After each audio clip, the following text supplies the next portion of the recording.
was on this day. Not a birthday. No. Well, no, at long last. At long last. We've been waiting for justice. 2 men have been arrested for the 2002 killing of Run DMC's Jam Master Jay. New York Times and New York Post report the man, Ronald Washington and Carl Jordan, have been indicted on charges of murder. Since 2002, we've been waiting. Well, did they say why this happened? Mm-hmm. He was shot to death in his recording studio in Queens when he was 37 years old. They suggested that the murder had something to do with a drug deal gone bad. What they were saying is that Jay was distributing coke to be sold. And these two guys were part of his network, and he fired them because they weren't doing their jobs. And so then they came back and But in that song, they say they offer coke and lots of dope, but we just leave it alone. That was a damn lie. Well, it was it was not Jay saying that. he stayed quiet in that line. He was back. He was doing the spinning and everything. He didn't say that. Like, it's you guys. Two guys out front. I got to make money. I don't know. Well, as they say, the wages of sin is death. All sin? That's what it says in the Bible, Kerry. It's indisputable. You want to argue with the Bible. Don't argue with me about it. Take it up with the Bible. Take it up with the Bible, buddy. I'm just asking questions. I'm trying to do your own research. Listen, I'm just asking questions. I'm telling you right now, the reason that we have the pandemic is because God is mad at Donald Trump.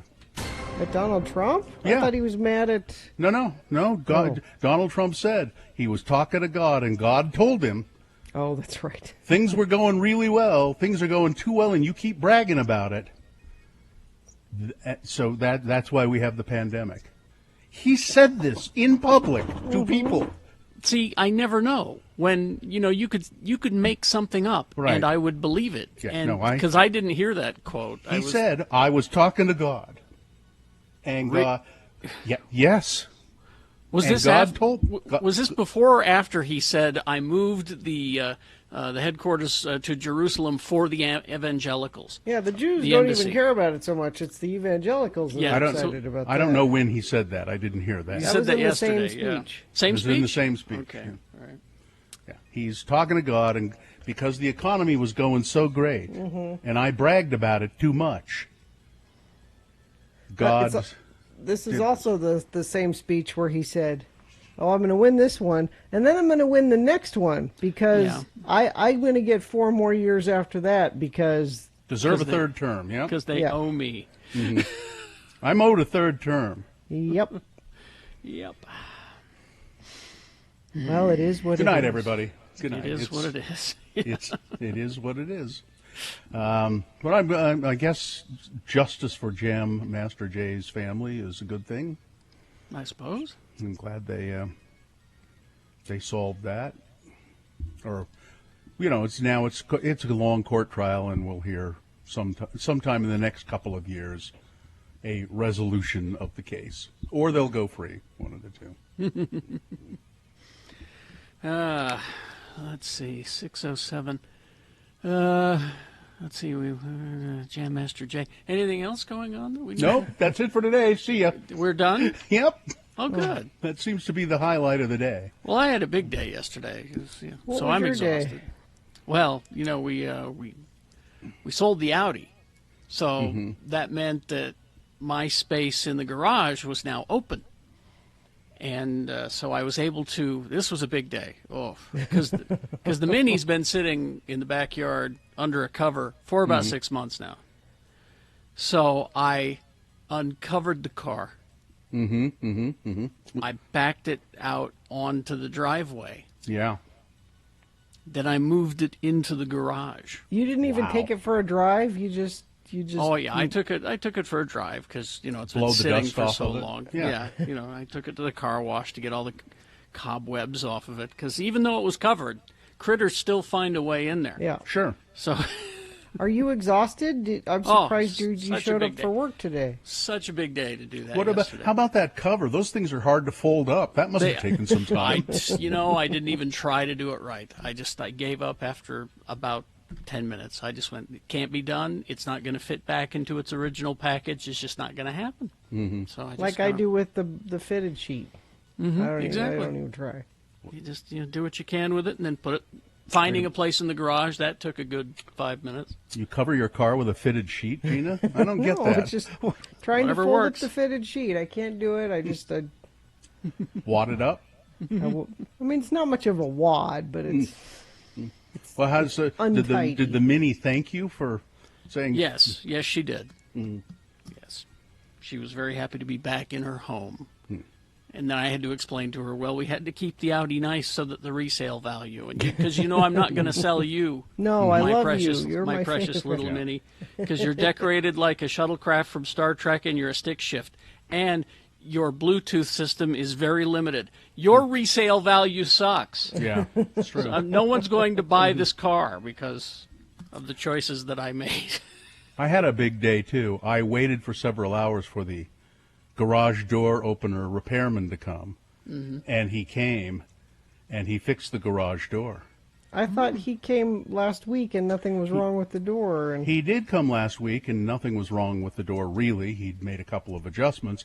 And then someone in my household, who shall remain nameless, closed the garage door onto the hatch of the car and broke it, broke the garage door. So I thought, this is going to be a horrible repair. The garage door's all jammed up, and the guy came and said, oh, it'll take me about 10 minutes. 10 minutes later, it was operating beautifully, and he said, there you go. And I said, thanks, how much do I owe you? And he said, I wasn't here long, you're fine. So again, A+, I'm going to give him a plug, A+ garage door service. I don't know why. They and now said, people are going to call and say, Bill Allred said you do things for free.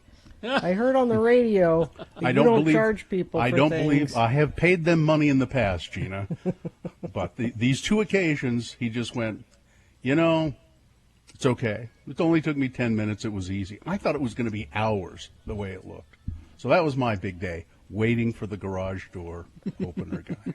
I spent hours talking to my son who's petrified about going back to school. That's what I did last night.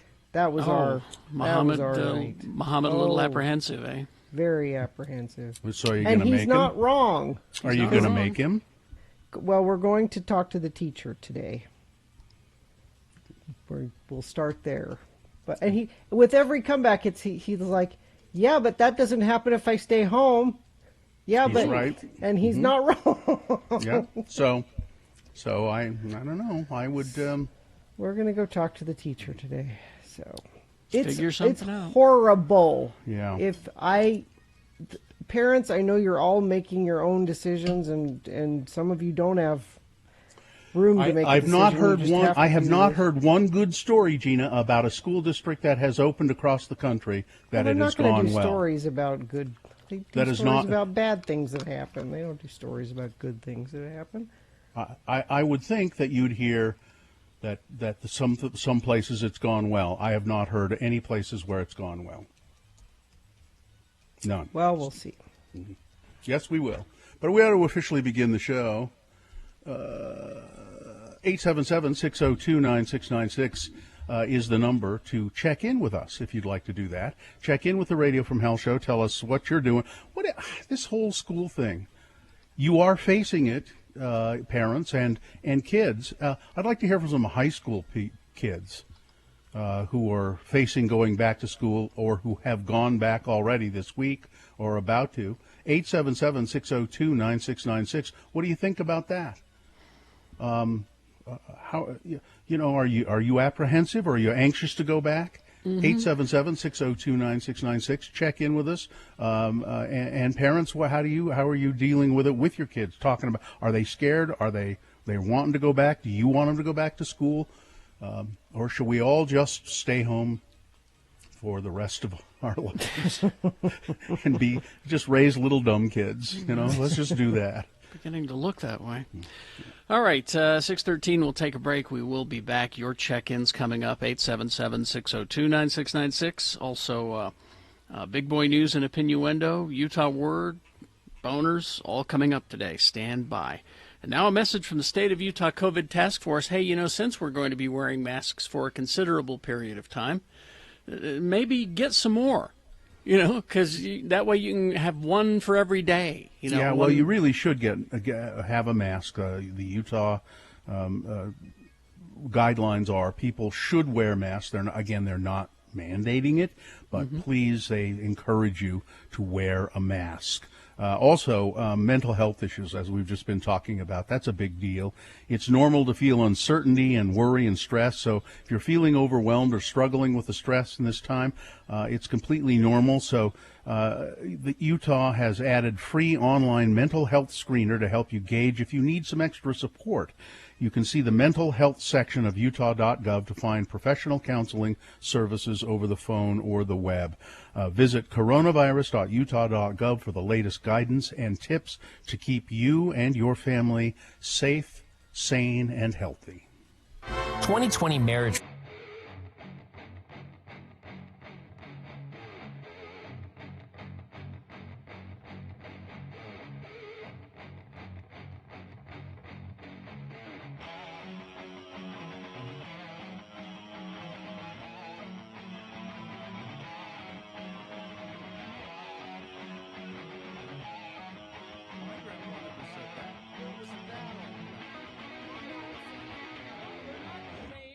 Say anything. We're trying to. For how many years have you been here?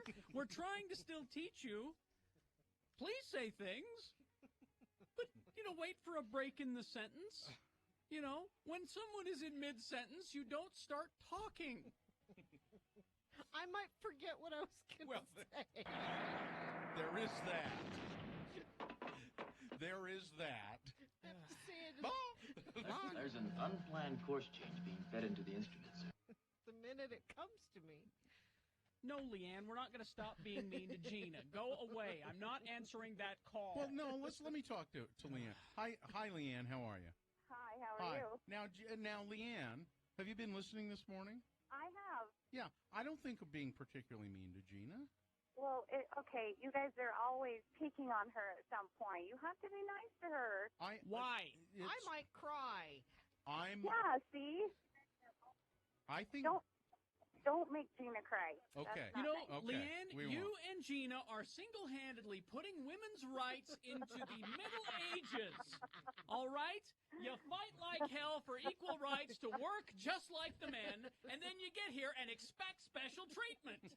No, it's not special treatment. It's called don't be mean. Yeah, that's what I'm saying. That's special treatment. Don't be mean. Don't be mean or you might make her cry. You have to understand Carrie's mean to everyone. Yes. Thanks, Leanne. Thank you, You're Leanne. welcome. I love you guys. See you later. Oh, my God. Michelle. Hi, Michelle. Hi. How are you this morning? I'm just fine. You're a great Americanist. What can we do for you?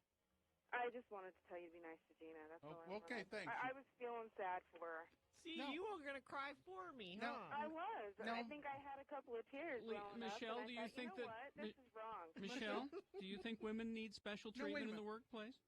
I never said they needed special treatment. No, I'm asking you a question. No. Okay, then. Michelle, But there's a difference between special treatment and just common courtesy. Michelle. And being nice. Michelle, is it common courtesy? Now, have you've been listening this morning? Yes. Yes.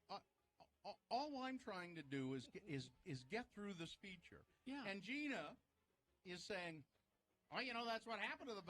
How is that common courtesy? So you know what I did? I stopped and said, well, then tell us all about it. Apparently you were it's... being sarcastic. Apparently... And then you yelled at her a I minute didn't- later for like 5 minutes. You I guys didn't- stop. You just all kept right, going No, I Michelle? didn't yell. Michelle. and going. I didn't yell. Michelle. right. Michelle. Is it common courtesy to interrupt someone when they're speaking? No, but she said she was sorry. I'm But very she says sorry. she's sorry every day. But I'm really, really sorry. Oh, wait a minute. Michelle's right. Gina said she was said, sorry. I'm sorry, and you kept going, and you kept going, and I thought, that poor girl is either Again, gonna cry or Michelle, quit. you and Gina are setting back women's rights 30 or 40 years. I have disagree with you. I think it's Just only 20. apologize, Michelle. Michelle, Just tell Carrie you're sorry. you're wrong, and you know why? Why am Because I you're a wrong? woman. That's why. Okay. But thanks for If trying. I were as smart as you guys, I'd know when.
'21. Let's get this over with.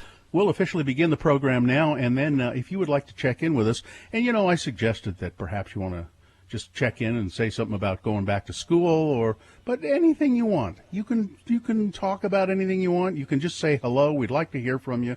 Let you know that you're out. Let us know that you're out there. You're ready for a show. Unfortunately, there is a Utah word of the day coming up today. This one I think really does finally just jump the shark. It may be the one that ends I've not looked through it. Utah word of the day, and if it doesn't, the next one I'm going to do one about jumping the shark. We're having the thing. About The thing jumping is the shark. happening. What? I'm sorry, Gina. The thing is happening. Are we having a? You were breaking up there as Oh. you were speaking. You sounded like a robot. Am I okay now? You are now. Okay. Well, actually, that was not a technical problem. I was having a small stroke, Gina. Ooh. So Oh. just if you wouldn't point it out, please. I'm It's sorry. embarrassing. It's embarrassing. Please don't point. When I have these little, it's called aphasia. And it's a condition. I have a condition. You have a okay? condition. I'm Yes, and- sorry. all right. So anyway, 877-602-9696. That's the number to call. Check in with the Radio from Hell show, please, if you would. Now let's begin, shall we? Get rewarded every time you use your Visa Rewards credit card from Cyprus Credit Union. For a limited time, receive triple points on all restaurant purchases and double points on gas and groceries. Visit cypruscu.com or visit a branch today. The moon, it's still out there, but not much. You can't see it. It's 0.6% of it is showing. That's nothing. So it's a new moon essentially today, officially at 8:41 p.m., and then it'll start moving toward full, and we'll have a full moon on September 1st. The moon that you can't see will set today at 8:30 p.m., today being, Tuesday. It's the 18th day of August in the year of our Lord Jesus Christ 20. And this is the Radio from Hell show. We are broadcasting here in this 20th week of broadcasting from home during the pandemic. 20 weeks, 141 days. Radio from Hell, starring Kerry Jackson, Bill Allred, Gina Barberi. Katie Forshort is back in the studio producing the show. Hi, Katie. And we have help today from Cynthia, our fine, charming Cynthia intern, and our fine, charming Miriam intern is in the producer's booth as well. So there you go. Oh, it's National Bad Poetry Day. Bad poetry. Bad Poetry Day, of which I have written much over the years. And it's also World Daffodil Day. Oh, nice. I like a daff, as they call them. The daffs are beautiful. All right. So, check-ins, 877-602-9696. Nobody? All right. That's it. To hell with y'all. I don't care. I don't even give a care. To hell with y'all. You don't want to check in? Fine. I'm not feeling it today either, so whatever. You know what would be fun? I only play that because I know Cynthia's in the booth, and You know what would be fun? she hates that. So That's her dad. That's Cynthia's dad. She had to grow up with that. She got to grow up with that. No, you ask her, she'll say, yes, I had to grow up with that. all right, since no one's calling in, and we just talked about yogurt briefly, listen to this. Now, you listen to me, like, buddy. Our basic appetites can and must be controlled. I myself am a monk with regard to the sexual intercourse, and hence I'm a beacon of good, fine health. And more importantly, so's my dear, beautiful wife. I didn't realize. Fortunately, I can help you. And so can someone else. Who? The Bulgarians. The Bulgarians? Yeah, the Bulgarians live longer than any other humans on Earth. And you know why? No, I'm sorry. I don't know any Bulgarians. Yogurt. Yogurt? Nurse Graves. Yes, Doctor. Take Mr. Lightbody immediately to the yogurt room and give him 15 gallons. Oh, no, I can't eat 15 gallons of yogurt. Oh, it's not going in that end, Mr. Lightbody. Well, you got the stool one. Come on, you got to do the stool one. Oh, I forgot where I put that. I just because yogurt enema was right next to, You know what would be fun? and that's how I found it. That's Carrie. That would be That's Carrie's fun. filing system. It's my filing system. And prepare to defend yourself, Robert. Right next to Yosemite. Yosemite. Yosemite, Sam. It's in the wise. I don't eat yogurt. I know I should, There's a surprise. but I don't. No. Okay, there's this Greek yogurt that is honey flavored, and it comes in a little cup, like Yeah. a little like lunch cup. Yeah. I think it's called Greek Gods is the stuff that we get, which seems strange, but anyway, you take that and you put it in a bowl and you Okay. sprinkle some of those crunchy oat Cheerios on top of them, Oh, yeah. and then mix it up. Okay, I could see that. And if you were anyone else, I'd say maybe a raisin in there. Throw some raisins, perhaps. Delicious. But you know what, Gina? It's what? still yogurt. It's still yogurt. There's a bite to it that There can't is. be hidden. Let's go to Caleb. Caleb checking in. Caleb, good morning. Thanks for putting a stop to this. Nope. He tried, and then somehow we got disconnected from Caleb. He went to go have some yogurt. It sounded delicious, and he took off. Well, it's all right. I have been doing shots of the Yakult though, because Oh, that's has that just been- a shot. Really? Yeah. That's Has that just been a- helping? Helping what? Well, because remember, I was on the strong antibiotic for the bug bite infection, so I figured I needed that after being on antibiotics. Now, wait a minute. You figured you needed that, or did your husband tell you my you husband needed that? told me I needed to do that. Yeah, it you kills didn't all figure the that. bugs, and I needed some bugs, and I You drank need some bugs. And so you drank some bugs, and now everything's good, right? Yeah, your body biome, your bugs that live in your stomach. Mm-hmm. And it works, right? But it's a shot. It's just like, Yeah. It's not just... Well, it's quick. It tastes good.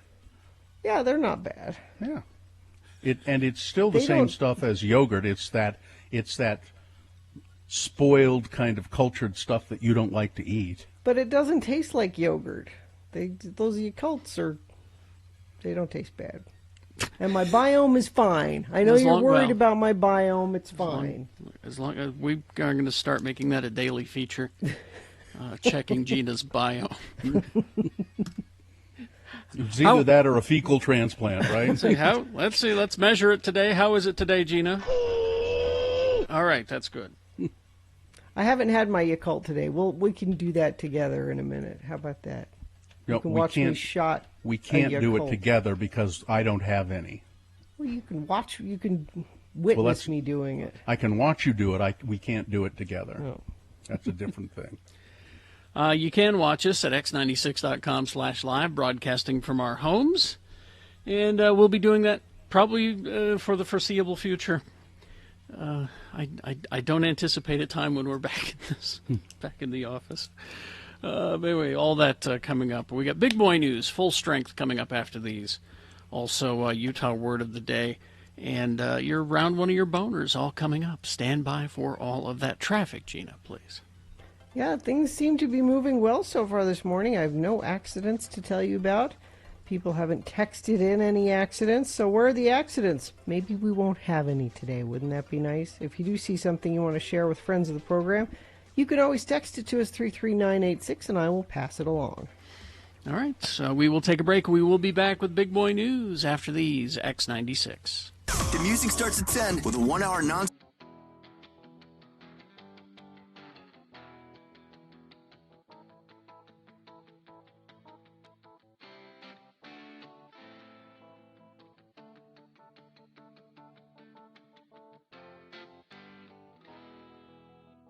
I had a Mary Jane candy yesterday. I've never heard of a Mary Jane candy. Mary Jane's. You Never? get that in Colorado? It's you ever heard of Mary Jane? No. Famous old candy. Originally made in 1914. Well, that's probably stale. By the Charles N. Miller Company, later by Stark Candy Company, now manufactured by Necco. Oh. And did you go back to Backyard Birds? no, my 11-year-old daughter, little Mrs. Bill, went up to the 7-Eleven and came back and said, "Look, they have Mary Jane's up there." She knows what that is? Sure, she's had them before. Listen, we know candy in our family. Old candy. And new candy. They know all kinds of candy. The candy, Mary Jane's, Charles Miller invented this candy and named them after his favorite aunt, Mary Jane. Ah. And there's a picture of a little girl on Wonder how his other aunts felt about that. Well, he had a favorite aunt, Mary Jane. Maybe he didn't have any others, but they're terrible. Really? I've forgotten how terrible they are. I think they maybe used to be a little better. It's peanut butter, essentially, or peanut. There used to be peanut butter, sort of more peanut butter in them, and peanut butter and molasses. And they're chewy, like taffy. Yeah. But now they're just more sort of molassesy and sugary and very little peanutty. I was disappointed, but she was excited to find them and enjoyed them. Never had a Mary Jane? No. Would you eat a Mary Jane if somebody gave you one? Not when you've described it, how terrible it is. Well, but I mean, if I just said it was peanut butter and molasses, would you go, "Oh, I'll try that"? Yeah. You don't have anything against molasses? It's just kind of... What would I have against molasses? Well, I don't know. You have weird food things. Molasses is fine. I thought, I think it's... I have things in common with molasses. That's well, you're as slow as it. Yes. But in January, that's what my mother used to say. Would you hurry? You're as slow as molasses in January, which is, I think, the slowest of all molasses. And I'm referencing Bugs Bunny twice again on today's show. Yeah. He was borrowing a cup of molasses from somebody. He had his coffee cup. Elmer shot a hole through it. Uh-huh. And it's snowing around, okay? And it starts to run out, and he goes, I didn't think molasses would run in January. But there you go. And then of course there's all different. There's blackstrap molasses, which is the realies. See, I didn't think you'd like molasses because it's too strong. It's it's like strong syrup. You don't need a spoonful of it. It's an ingredient amongst other things. Some people use it in lieu of syrup on things. Ew. They'll drizzle molasses on their pancakes or on cereals or whatever. I find it a little. Oh, and the brand of molasses that you buy in the grocery store has a rabbit on it. It's Brer Rabbit. Yeah. Brer Rabbit molasses. So I insist on Brer Rabbit molasses. Buying molasses. I don't think we can go into the whole reason that why Brer Rabbit might be on the. Ask your grandpa about Song of the South, kids. Yeah. Or when you go to Disneyland, what is it? Big Thunder Splash Mountain. Splash Mountain. Splash Mountain is full of characters that Disney no longer promotes or uses. But they're in there. Yeah, that ride. But that's the only place. Your laughing place. Isn't that what they say? Yeah. Your laughing place. That's where Brer Rabbit is. Yeah. I like that ride, actually. Always get wet. And it's a nice place to cool off at Disneyland. Mm-hmm.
Full Strength, brought to you by my occult.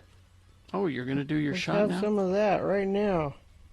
See, I have bugs in my life. This is radio excitement at its best, right here. Gina, kind of in a weary voice, saying, "I'm going to have some Yakult right now." Yeah. This is exciting. This is exciting. This is radio at its very best. Where else are you going to get that? I'm going to have some of my Yakult right now. The Downtown Tuesday Market is open Tuesdays, September 29th, from now through September 29th, from 4 p.m. until dusk at Pioneer Park. Shop for fresh local produce, handmade food products. For more information, visit slcfarmersmarket.org. Now I'm envious. I want some Yakult. Yeah, it was good. And I don't have any. I want to be part of the Yakult cult. Mm-hmm. Yakult. So the Democratic National Convention kicked off last night, and it was completely virtual. It was unlike any convention. It was more, sort of like a telethon in a way. The most glaring difference was the absence of delegates at an audience and the rousing energy of speeches before audiences. That did present hurdles that the party tried to vault with a highly produced event that felt at times like a political infomercial mixed with a bit of We Are the World kind of vibe, and it included one standout speech from former First Lady Michelle Obama. Most of the segments were preceded with some live elements, including actress Eva Longoria emceeing the 2-hour event. It accomplished several things that the Democrats were looking to do, including laying out a more hopeful and diverse vision for America than will likely be seen next week at the Republican National Convention. It also hit President Trump on two major issues facing the country, the coronavirus pandemic and the reckoning over racial injustice. I thought one of the really funny tweets that I saw this morning had to do with the Republican convention and what was going. I retweeted it. Somebody had tweeted, "What's going to be the Republican convention lineup next week?" Monday, they will have Scott Baio. Tuesday, a lady who wants to speak to the manager because wearing a mask infringes on her First Amendment rights. On Wednesday, they'll have a guy who says he can't be racist because he once had a black friend, and then the closing speaker will be a can of Goya beans, which I thought was quite amusing. But First Lady Michelle Obama delivered a speech which everyone said was Fox News even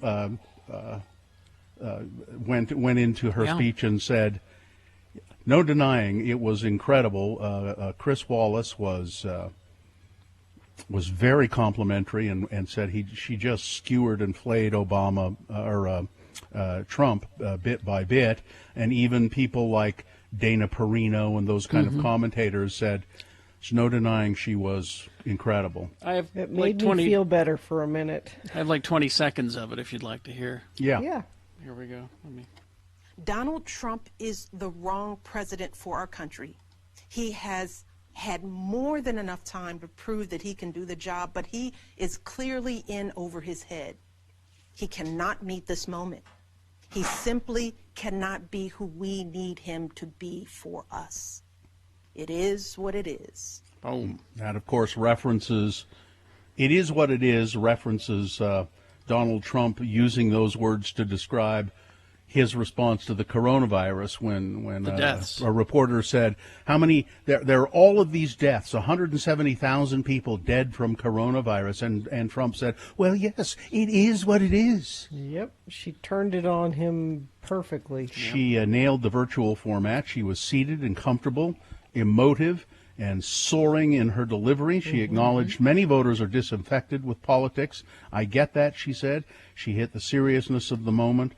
She said, the presidency does not, the man does not define the presidency. The presidency defines the man. It reveals who you are. It reveals who the person is that is the president. And that's so the case right and of now. course, the big takeaway from her speech was, who designed that necklace she was wearing that said "vote"? I tweeted it out. It said "vote." So pretty. It was a $400. Well, Gina, it's only $430. If you cut out the occult for about 2-3 months, you can save up enough money to buy it. It was just a lovely, simple little necklace that said "vote."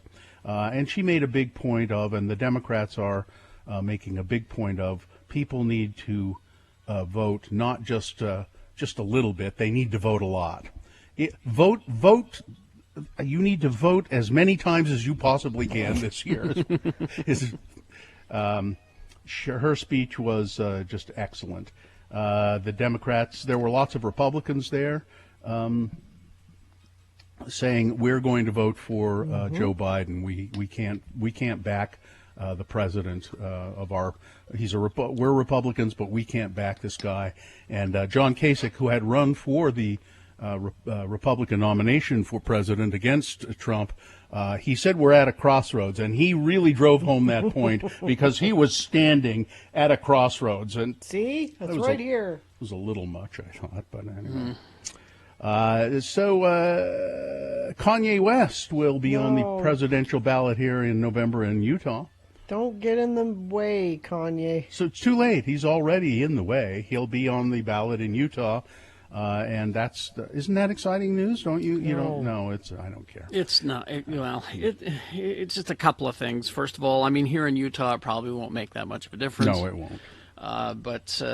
There's that. But the fact that Trump's own lawyers are getting Kanye on the ballot in states, not just ours, but across the nation, to hopefully bleed votes away from Biden, it's, well, disgusting, first of all, but I don't think it'll work. I really don't think it'll work. No, I don't think so either. Everybody knows that Kanye's insane. You know what you have to be aware, what you really have to be aware of here in Utah, and what's shocking, is that the 4th Congressional District, Ben McAdams against Burgess Owens. It was, for a while, Ben McAdams all the way. That race is now considered deadlocked. That should not be. No. Burgess Owens is... Burgess Owens has been on a QAnon programs. Yes. He is a very, very... he's not smart, for one thing. No, he's a conspiracy theorist. And yeah, he's all of those really bad Trump things that you should fear. McAdams had been doing very well, and then all of a sudden, for some reason, Owens is pulling into a virtual tie with him, at least according to some conservative polls here in Utah. Owens has been a frequent, Burgess Owens has been a frequent outspoken guest on Fox News as an African-American athlete critical of Colin Kaepernick. He is pro-Trump culture warrior who doesn't fit the mold of a Republican who would ordinarily do well in the suburbs. He's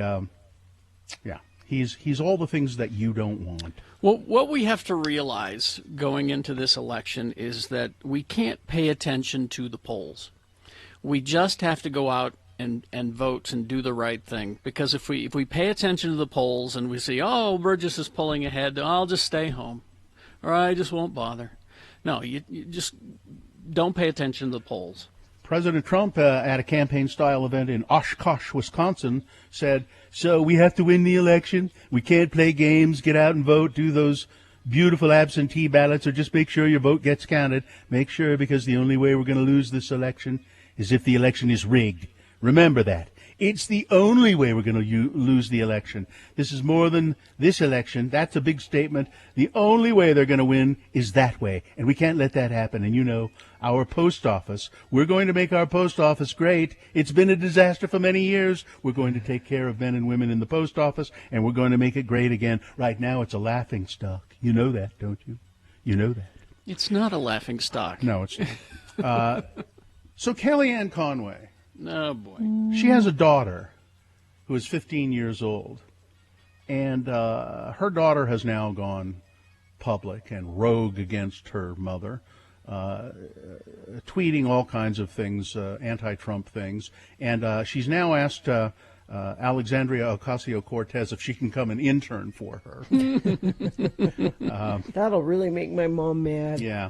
Her teenage daughter, her name is Claudia, she says she'd like to intern for Congresswoman Alexandria Ocasio-Cortez. She also shared plans to go into her mother's phone and set the controversial song WAP as her ringtone.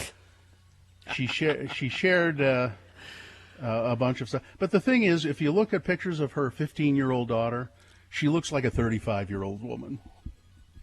It's very odd. Have you seen pictures of Claudia Conway? Yeah. I have not. She has a pretty big Instagram presence. Yeah, she's. It's really strange how you'd look at her and you go, "That's a 15-year-old daughter." Pretty strange, but she is. She's pretty funny though. She says, "I'm going to go on my mother's phone and set WAP on her ringtone."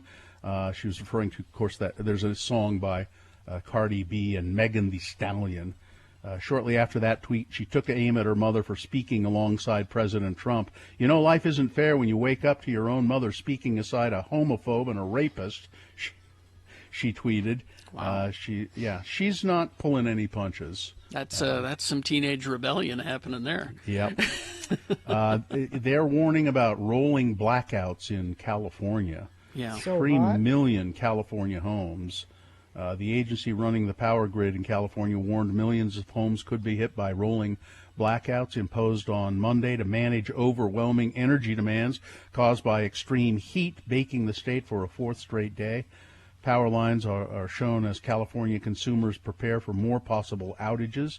Officials for the California Independent System Operator estimated that peak electricity consumption would exceed available supply by as much as 4,400 megawatts, and they're going to have to start shutting power down for a time in various places to compensate for that.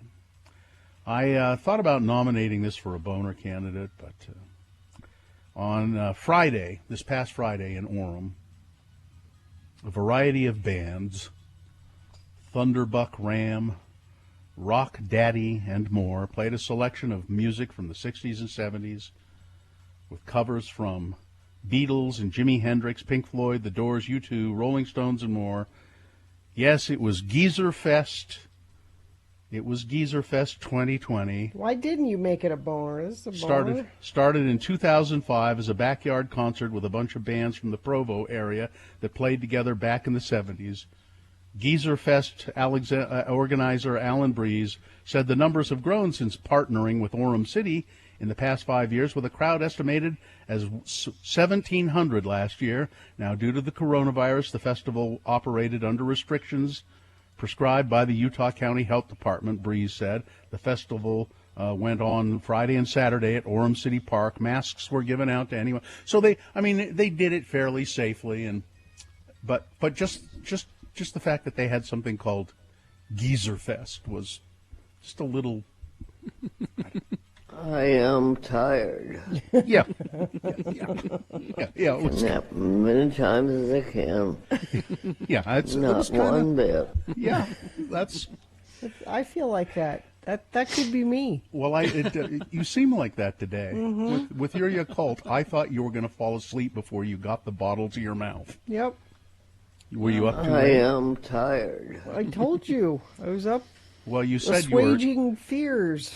You didn't say you were up doing it late. You were but you were very late into the night. You were trying to assuage the fears of your son. Remember how it is when you're a kid? The head hits the pillow, and all those thoughts come rushing. Yes. Mm-hmm. Yeah, I can Well, see what that. about this? Yes, you're right. That's It's a like lot of that. I wish the old days. The old days when I was growing up, my mom would just say, "Let me get you some paregoric," and she would give me a little drink of. Does your stomach hurt a little bit? And I'd say, yeah. She'd say, I'll get you some paregoric. And she'd mix it up in a little cup of warm water and give it to me. And I'd feel all warm and sleepy. And then I'd go to sleep. It was drugs. It was opium. Your mom gave you drugs. Yeah, it was she opium. was drugging you, yeah. Mm-hmm. Yeah, she drugged me. It was opium. And then it evolved into Robitussin, because that's over the counter and it's fine. Everything's good. Just give me some Robo. The paregoric was a prescription, but the doctor would always prescribe it. Oh, if your son has a tummy ache, sure, give him the paregoric. That's fine. Just a teaspoon in a cup of warm water, and it had kind of a licorice flavor to it. It was great. Mom, my stomach hurts a little bit. I need some paregoric. Okay, honey. Yeah, we don't have any of that. You should get it. I have to use my words. No, you should get it. He would not be worrying about going back to school at all. You could give him a cup of it in the morning before he goes. There you go. Yeah. Send him off with a little paregoric boost to go to school. Why is your son falling asleep in class all the time? But he's not complaining, is he? He's not afraid. That's the way. That's the way to handle it. Yeah. Sports weather traffic. Well, wasn't quite enough to overcome the Denver Nuggets, but Utah Jazz guard Donovan Mitchell, who whatever we're paying him is not enough. Wow, he was apparently just amazing. Yeah, give him more money. He etched his name in the history books with a 57-point outburst that ranks as the highest single-game playoff total in team history and the third most in NBA postseason history. Number one. And the youngest player to ever do it, I think, or something like that. Number one, Michael Jordan. Mm-hmm. Number two, with 63. Number two, Elgin Baylor. with 61 and number 3, Donovan Mitchell. And interestingly enough, that one 63 with Michael Jordan, they didn't win that game either. It's like, what more did you want him to do, rest of the team? So heartbreaking loss, but pretty exciting for Donovan to get that notice. They play Game 2 against the Nuggets on Wednesday at 2 p.m. Suck at basketball! No, he's good at basketball. Weather, we are in that excessive heat warning, and it's just miserable. 103 for a high today. We set a record yesterday. Down in St. George, they're at 110, like all week. I was looking at this forecast all week. 110 all week in St. George. Tomorrow, we should have 101, and then we cool off to a brisk 97 by Thursday. That sounds like a radio station. Brisk 97. I'm going to have to get out a shawl or something. Yes. Traffic, we do have a crash to tell you about northbound I-215 West at California Avenue. It is off to the right shoulder. Stalled vehicle eastbound 2700 North at northbound I-15. This is in Far West, and a friend of the program sent that in, and I appreciate when you do that. 33986 is the text line for that. The best built trucks are at National. They need your trade and will give you $3,500 more for it, so you can drive home in a built truck from National. All right. We will take a break. We will be back. We've got Utah Word of the Day coming up. Round one of your boners. COVID updates on the way. All kinds of stuff happening. Stand by for all of that. KXRK Provo. Reasons why wearing a mask.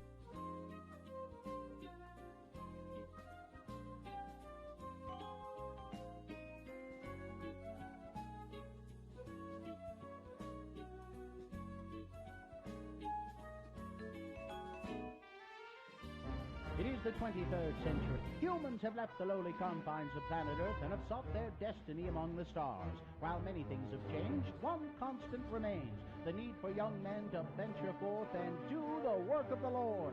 This is the tale of two such men who at the age of 19 have answered the call of their general authorities and are embarking on a 2-year mission to spread the gospel throughout the galaxy. This is the story of Space Elders!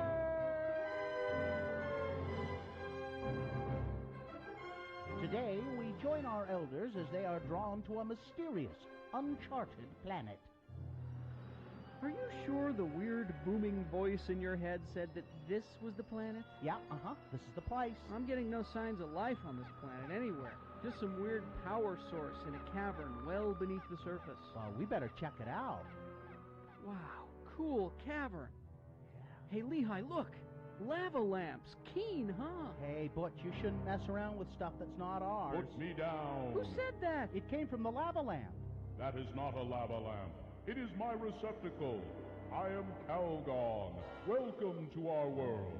Sorry. Well, who's in the other receptacle? That is my son, Polygon.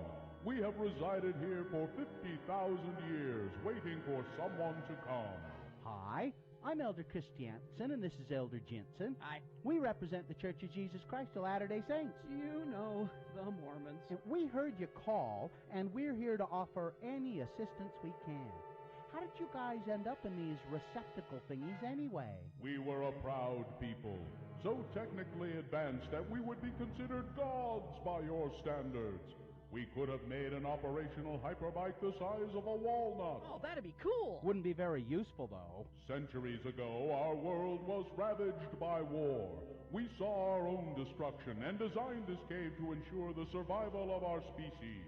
Of all the great minds of our world, only my son and I have survived. Well, what do you want from us? A chance to hear the first discussion? After 50,000 years, we wish to borrow your bodies so that we may get out and stretch our legs. Oh, and what would happen to us?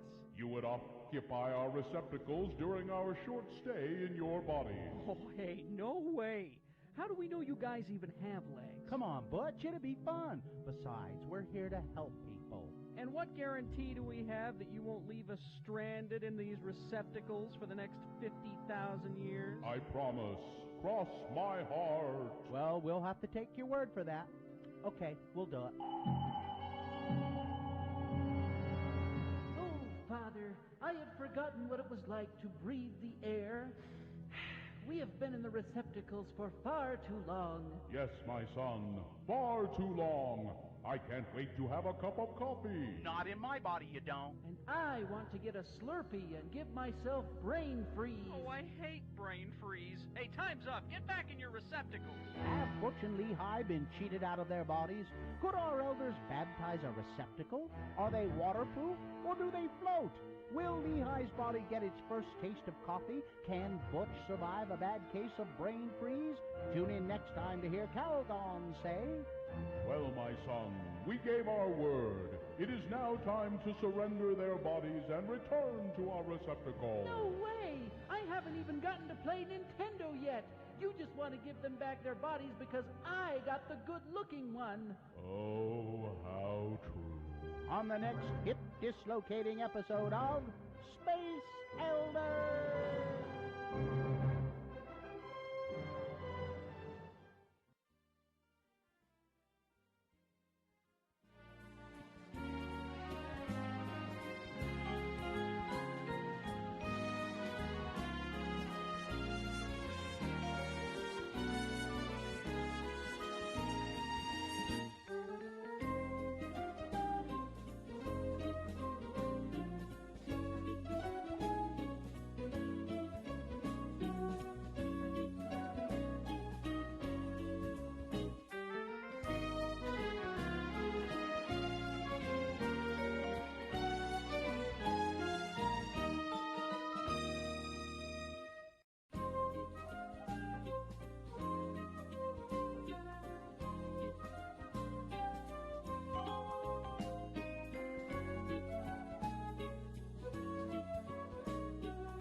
Nothing like drive time radio to remind me that I don't make enough to afford satellite radio.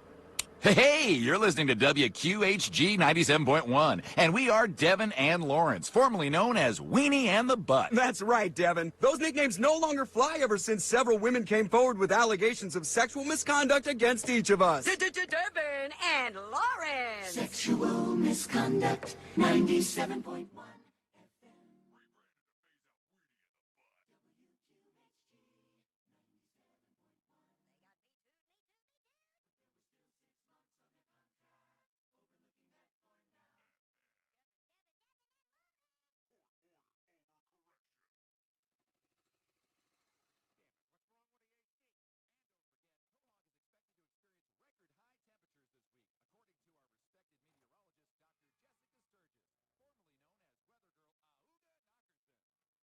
Radio from Hell on X96. Uga Knockerson. I told you there was a lot to unpack in that one. I didn't quite catch the jingle Markson. So I didn't quite catch that. Something in the jingle package there they mentioned.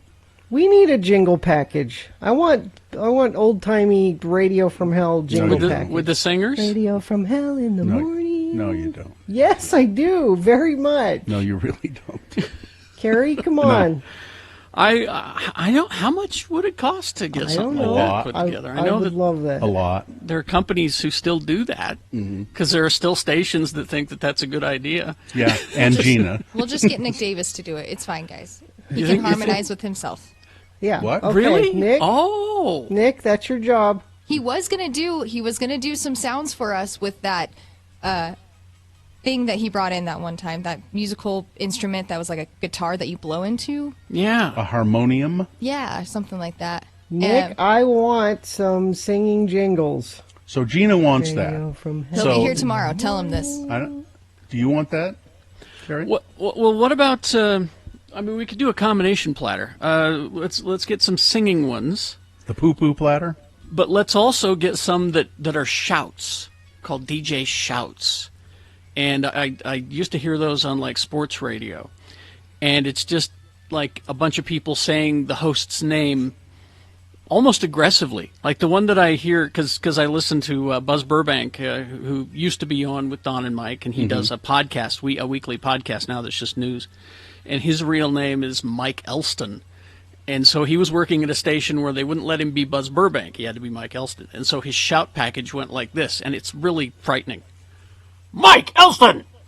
I was just like, why did they think that was a good idea? So maybe we get something to say. Mike Elston. How about this? Bill Allred! I don't. Hut. Oh, okay. Radio from hell in the morning. Yeah, I don't. I really know. I don't. I no. want it. No.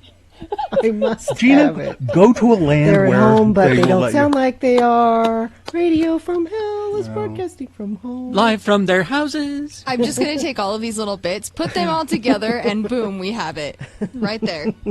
COVID-19's keeping them at home. Radio Corona from upbeat. hell. Come on. I may Make it stop happen. talking if you do it. I may just say that's it. Let's see. Reach out to some high school choirs. Some of those kids would love to do it. I'm sure that's true. How do you spell Knockerson? People are asking. I shouldn't know. I shouldn't know, but I do. We have a sponsor for Utah Word of the Day, so we do? probably should get to that. Okay.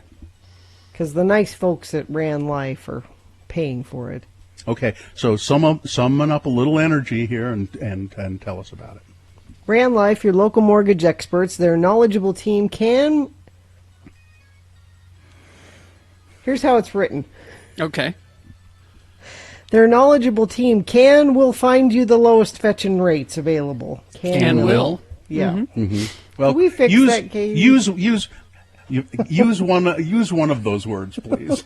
I'll say will find Okay, why you don't the you do lowest fetching rates available and have you closed in an easy, streamlined e-close experience. ranlife.com.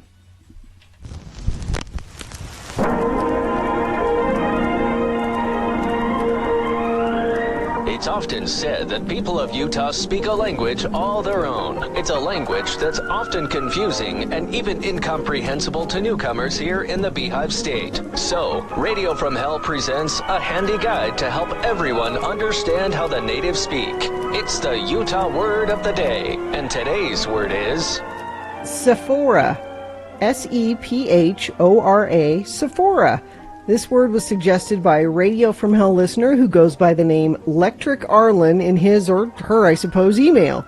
Lectric Arlen claims that he or she heard this word on X96, and furthermore, this Lectric Arlen person claims that the word was spoken by me, Gina Barberi. I find that difficult to believe, as my diction is usually impeccable. It's not likely that I'll employ lazy diction of any sort, so don't you go thinking that I would, Kay?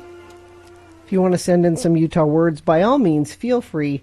Radio from Hell at X96.com. And now LeVar and LeGrand use the word Sephora. Whew, that was some heavy-duty shopping spree I just went on with my missus. I thought we would never be done with it, never ever. Carlene put you through the paces, did she? Mm-hmm. Was she in one of them shopping frenzies where it's like she's possessed by some other worldly power that gives her energy to keep going from store to store to store? That's it. It's really kind of amazing, except I have to go along with her from store to store to store. Mm-hmm. And then it becomes about buying stuff for me, too. Mm-hmm. Stuff that I don't even want or need.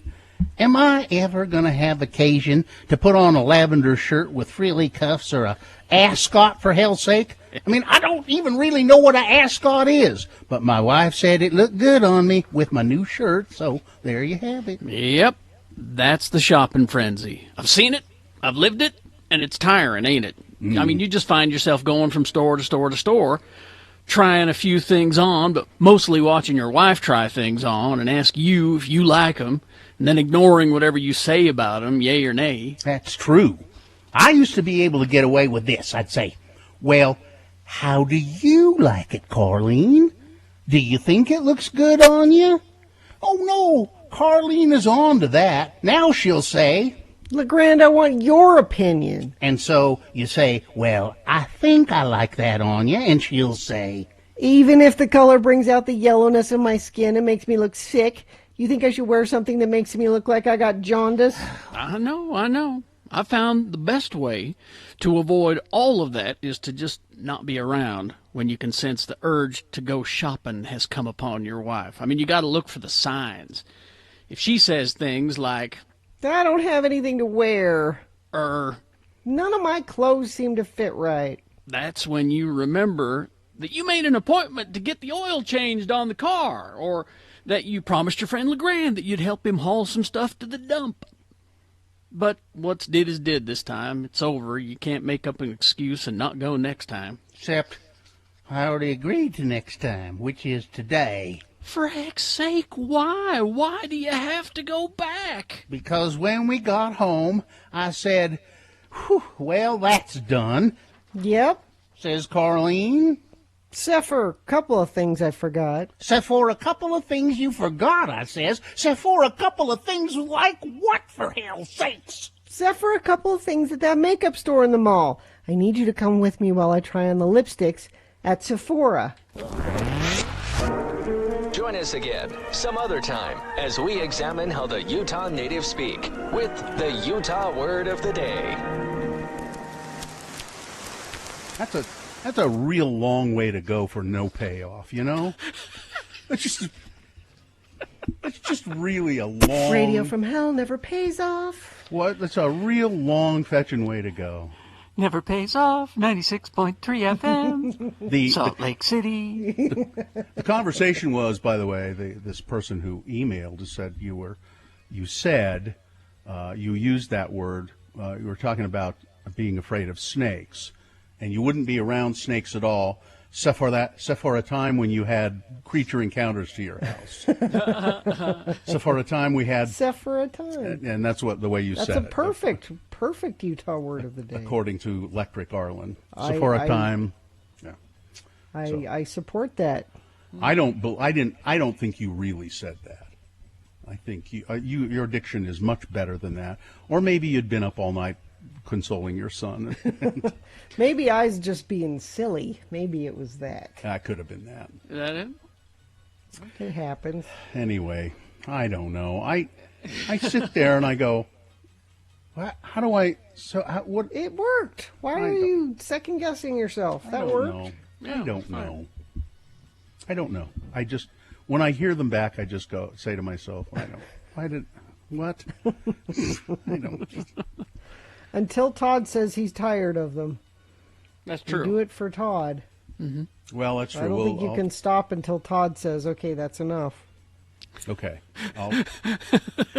All right, that's enough. You'll know it's run its course if that happens. That's true. And finally. Everybody's voting for the friendly voice of radio, the people's choice. Music, weather, sports, and news, it's radio. The people choose. Everybody swinging to the swinging voice of radio, the people's choice. Big fry, small fry, dawn to dawn, it's radio that turns them on. There you go. I want that. No, you see, Gina, the reason that you think you want them is because they're quaint and funny, and there's a good reason that no one uses them anymore. They're in the past. No one wants them. I do. I'm not. Are you saying I'm no one, Bill? I want them. Here's what we do. Okay, here's what we do. We contact one of these companies that make those and say, give us a demo. Give us a demo of what you could do for us. Here's the show name and the names of the people on it and all that. Just give us a demo. And then they'll send us the free demo and we'll say, no, thanks. That way you'll get to hear just a little bit of it, I don't know. Just enough to quiet your curiosity.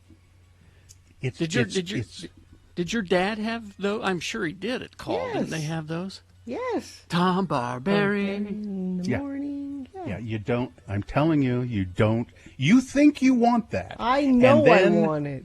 Yeah. And then you hear it every day, and people hear it every day, and they go, what I don't want to hear that, and they turn the You think they radio wanna to hear something Radio else. from Hell in the morning. I'm snarky guy. You think they'd rather hear snarky guy? Our bro-nouncer? Yeah, it's Gina. All indications are we're doing exceptionally well without Radio from Hell in the morning. I disagree. I am now going upstairs to smash our radio so that not even accidentally will I ever hear your voice again. Andrew wants Chainsaw Guy to do our promos. Salt Lake City. Yeah. 96.3.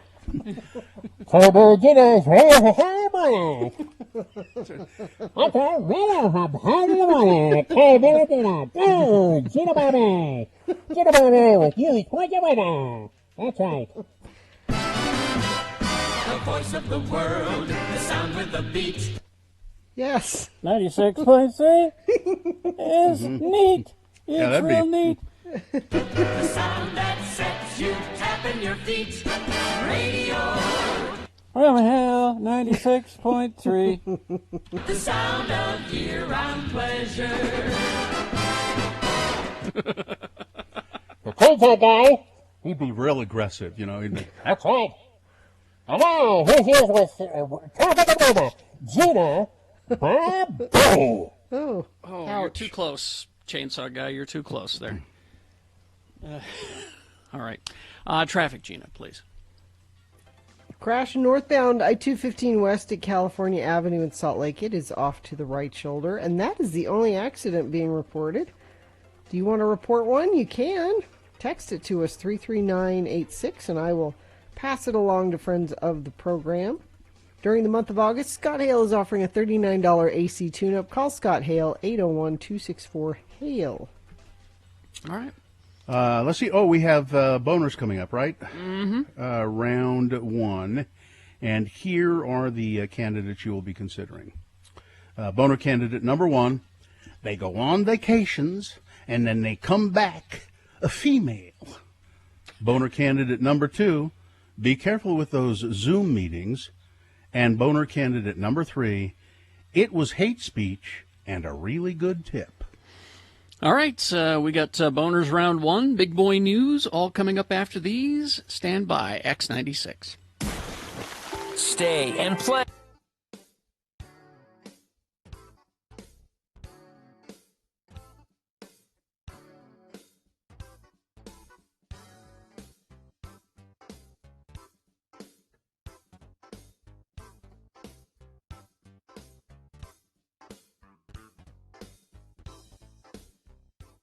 Thanks a lot for answering our ad. Look, we've got a lot of other people to interview, so we'll just let you know, okay? Loser. God, what a bunch of no-loads. I mean, we haven't had one single applicant that I'd even consider hiring. Why are they so bad? I just think it shows you the quality of people who read the paper. Yeah. Losers, all of them. I don't know. Maybe it's the way the ad is worded. How does it read? I think I wrote it just the way we talked about. Look, here it is. Okay. Oh, listen. We need a new stalker. Do you think you have what it takes? If so, apply in person to Kerry and Bill, the Radio from Hell guys, at X96. Previous stalking experience is not required. We will train. X96 is an equal opportunity employer. That's pretty straightforward. Guess I'm just getting discouraged. I don't think we're ever going to find anybody to replace the old guy. Well, now, we both agreed that no matter how much we liked him, it would just be stupid of us to wait for him to get out. Oh, all right. We're just going to have to keep looking. Okay. Lori, send in the next applicant, please. Oh, hello, boys. Hello, Chunga. Send in the next applicant, will you? We're in a hurry. No, you don't understand. I am the next applicant. What? Oh my God, you're serious. You want to stalk us? We. You're not impressing us by speaking French. No, I mean we want to stalk you. All 10 of my personalities, including Tina the lap dancer. Let's look at this logically, boys. I'm already on the payroll. I know your phone numbers and where you live.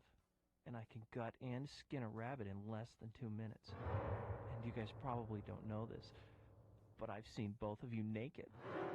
Lots of times. And, well, I love you. Hey, that wasn't bad. What do you think, Bill? He's creeping me out. Well, let's try the phone test. Okay. All right, pretend that it's 3 a.m. There's a thunder and lightning storm going on. My phone rings. I pick it up, and it's you, Chunga. What do you say? Hello, Bill. Want to go to a jazz game? No, doesn't work. No. Try again. Phone rings. I pick it up. It's you. What do you say, Chunga? Bill, it's me, Chunga. Want to go over to Cummings and watch them hand-dip chocolates? Not even scary. Not scary at all. I'm sorry, Chunga. You just don't have what it takes. Look, send in the next one, would you? Oh, come on, you guys. I know you don't like all the other Stalker candidates. They stink. Besides, there's only one guy left in the lobby, and it's Frank Layton wearing one of his wife's old moo-moos, and his face is smeared with red lipstick. Red lipstick, huh? Well, we'll send him in. Mr. Layton, the boys will see you now. Hello, girls!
Now, and it is time for round one of your boners. Here we go. 3 news stories.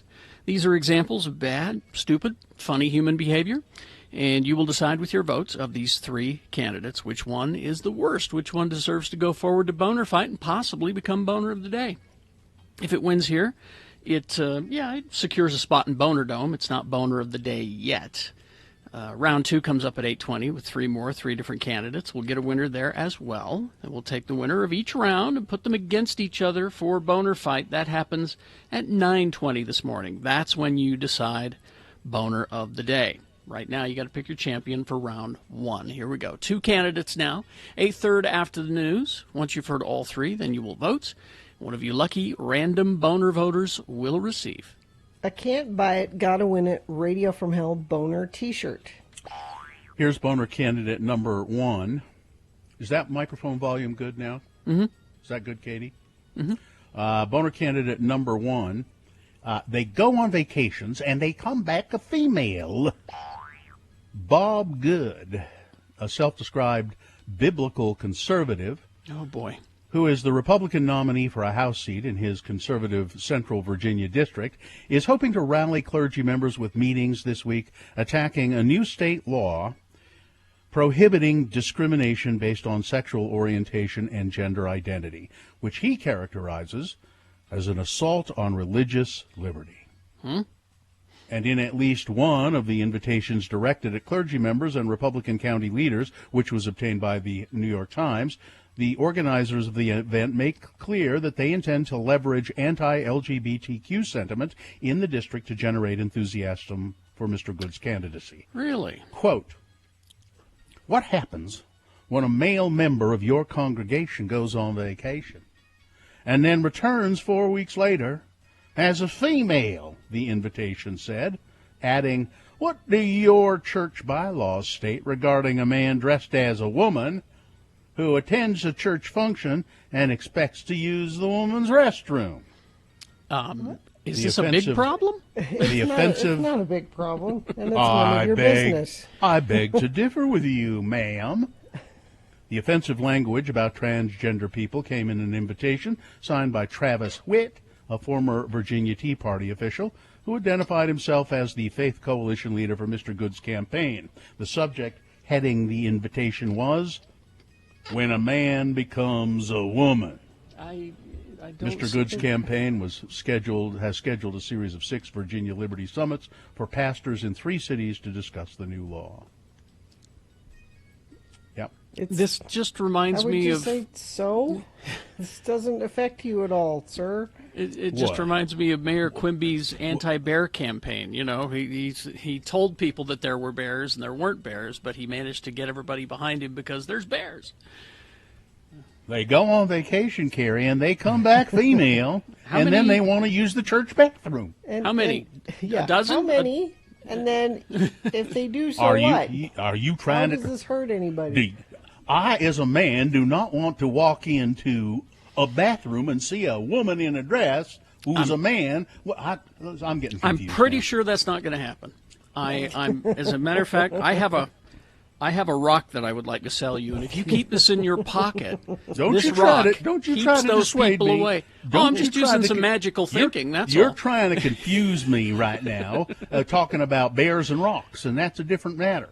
This guy is he's either really dumb or very smart, because that kind of rally against an invisible enemy, a straw man, so to speak, always seems to work with the stupid. A straw man in a dress. It always works with the stupid. Boner candidate number 1. They go on vacations and come back female. With boner candidate number 2, be careful with those Zoom meetings. A saucy couple. Saucy. That's a word we don't use often enough when referring to human behavior. Ooh, that's saucy. A saucy couple were left red-faced after they were spotted having sex during a Zoom meeting. The shamed staff member was caught in the act after he forgot to turn the camera off after the virtual city council meeting in Rio de Janeiro, where stuff like that happens. The committee meeting about the rights of children and adolescents was organized by the city council of the city of Rio de Janeiro in Brazil's southeastern state, but others at the meeting were not prepared for what they saw on their screens. The staff member was seen sitting on a bed, naked, with a woman beside him. The couple began to get frisky, completely unaware that colleagues were watching at home. The meeting was chaired. Muted at least? I hope it was muted at least. It doesn't indicate. Oh, this sounds very ribald. Oh, tales of ribaldry. The meeting, the man began. They began to just have sex in full view of the camera. Now, I don't. What's interesting about this is that the meeting, they decided to continue with the meeting and try to ignore what was going on in the background. That's kind of the boner right there. Well, I'd kind of like to see that, and they did. Apparently, they. Well, the thing is, with Zoom, though, whoever is in control of the meeting can kick people out. So he could have shut off their cameras for them and kicked them out, unless he didn't know he could do that. I guess so. Boner candidate number 2, be careful with those Zoom meetings. Coming up in a moment, boner candidate number 3, it was hate speech and a really good tip. All right. Gina? There you go. Boner candidate number 3 for round 1 coming up after this big boy news and opinioendo brought to you by... Woohoo! Lucky's Auto Credit, 77 cents on a job, get you a car. That's awesome. They'll front the tax, title, and license. 77 cents total to drive away today. Apply online at luckysautocredit.com. Woohoo! Well, we've got The Matrix 4 coming. And I guess they've been working on it. Yep. Working on it in spite of the pandemic. And one notable omission from the set is Lawrence Fishburne, who played Morpheus. And now there's no word on whether there'll be a cameo from him or whatever, but it's now been revealed why he is not in the latest sequel. And Lawrence Fishburne himself has revealed the reason. When asked about it, he said, well, they didn't ask me.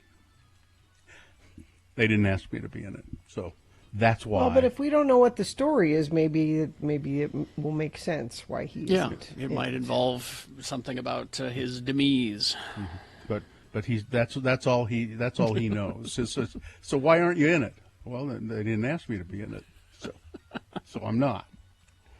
Despite his absence and global pandemic still hanging in the air, Keanu Reeves appeared pretty upbeat, sitting down for a video chat from Berlin, where he updated fans on the fourth Matrix installment that has been filming since late July. Also, he promoted the soon-to-be-released Bill and Ted Face the Music in an interview with the Associated Press. He praised safety protocols on the set and shared how impressed he was with new regulations, saying they have not impacted the rhythm of filmmaking. He said that there are safety regulations, but we've still managed to continue making the movie the way we want to make it. The health department here in Utah, the COVID-19 report for Monday showed 242 more people have tested positive for COVID-19. More than 600,000 people in Utah have now been tested, and a net increase of one new death. Utah's COVID-19 case now stands at 46,894. 601,795 people in Utah have been tested. The rolling average for positive tests is 354 per day. They have found coronavirus at 2 Utah mink farms. Oh yeah, I was reading about this yesterday. Yeah, the mink, the little creatures have been found to have coronavirus. The Utah Veterinary Diagnostic Laboratory conducted necropsies on several dead mink from the 2 farms after receiving reports that mink fatalities were uncommonly high. Both farms have been completely quarantined. Although these cases are the first for the United States, the Netherlands has also confirmed cases of coronavirus in mink.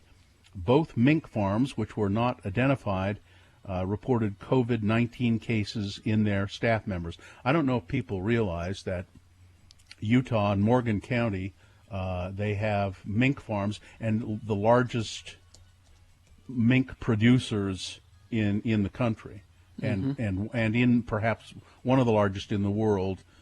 Used to be a much more thriving industry, but there are still people who want that fur. Yeah, and they raise the animals and then kill them for their fur. Growing up in the small town that I did, we always knew when the wind was coming from the south, because you could smell Cole's mink farm. Oh, there's one in Utah County? There used to be a bunch. Now there was one, a small one, in my hometown, where the Cole family had their mink farm. It wasn't a large operation. They just made earmuffs, and they had maybe a couple of dozen. You couldn't do full length coats or anything. You could just do earmuffs and scarves. But you knew the wind was coming from the south when you could smell it. Utah has a state fruit, which is the cherry. Cherry, yeah. State vegetable, which is the corn? Sweet onion. Oh, okay. State snack food? Potato chips, Jello. right? Jello. Oh, Jello. Okay. But we don't have an official beer. We don't. None of the 50 states does.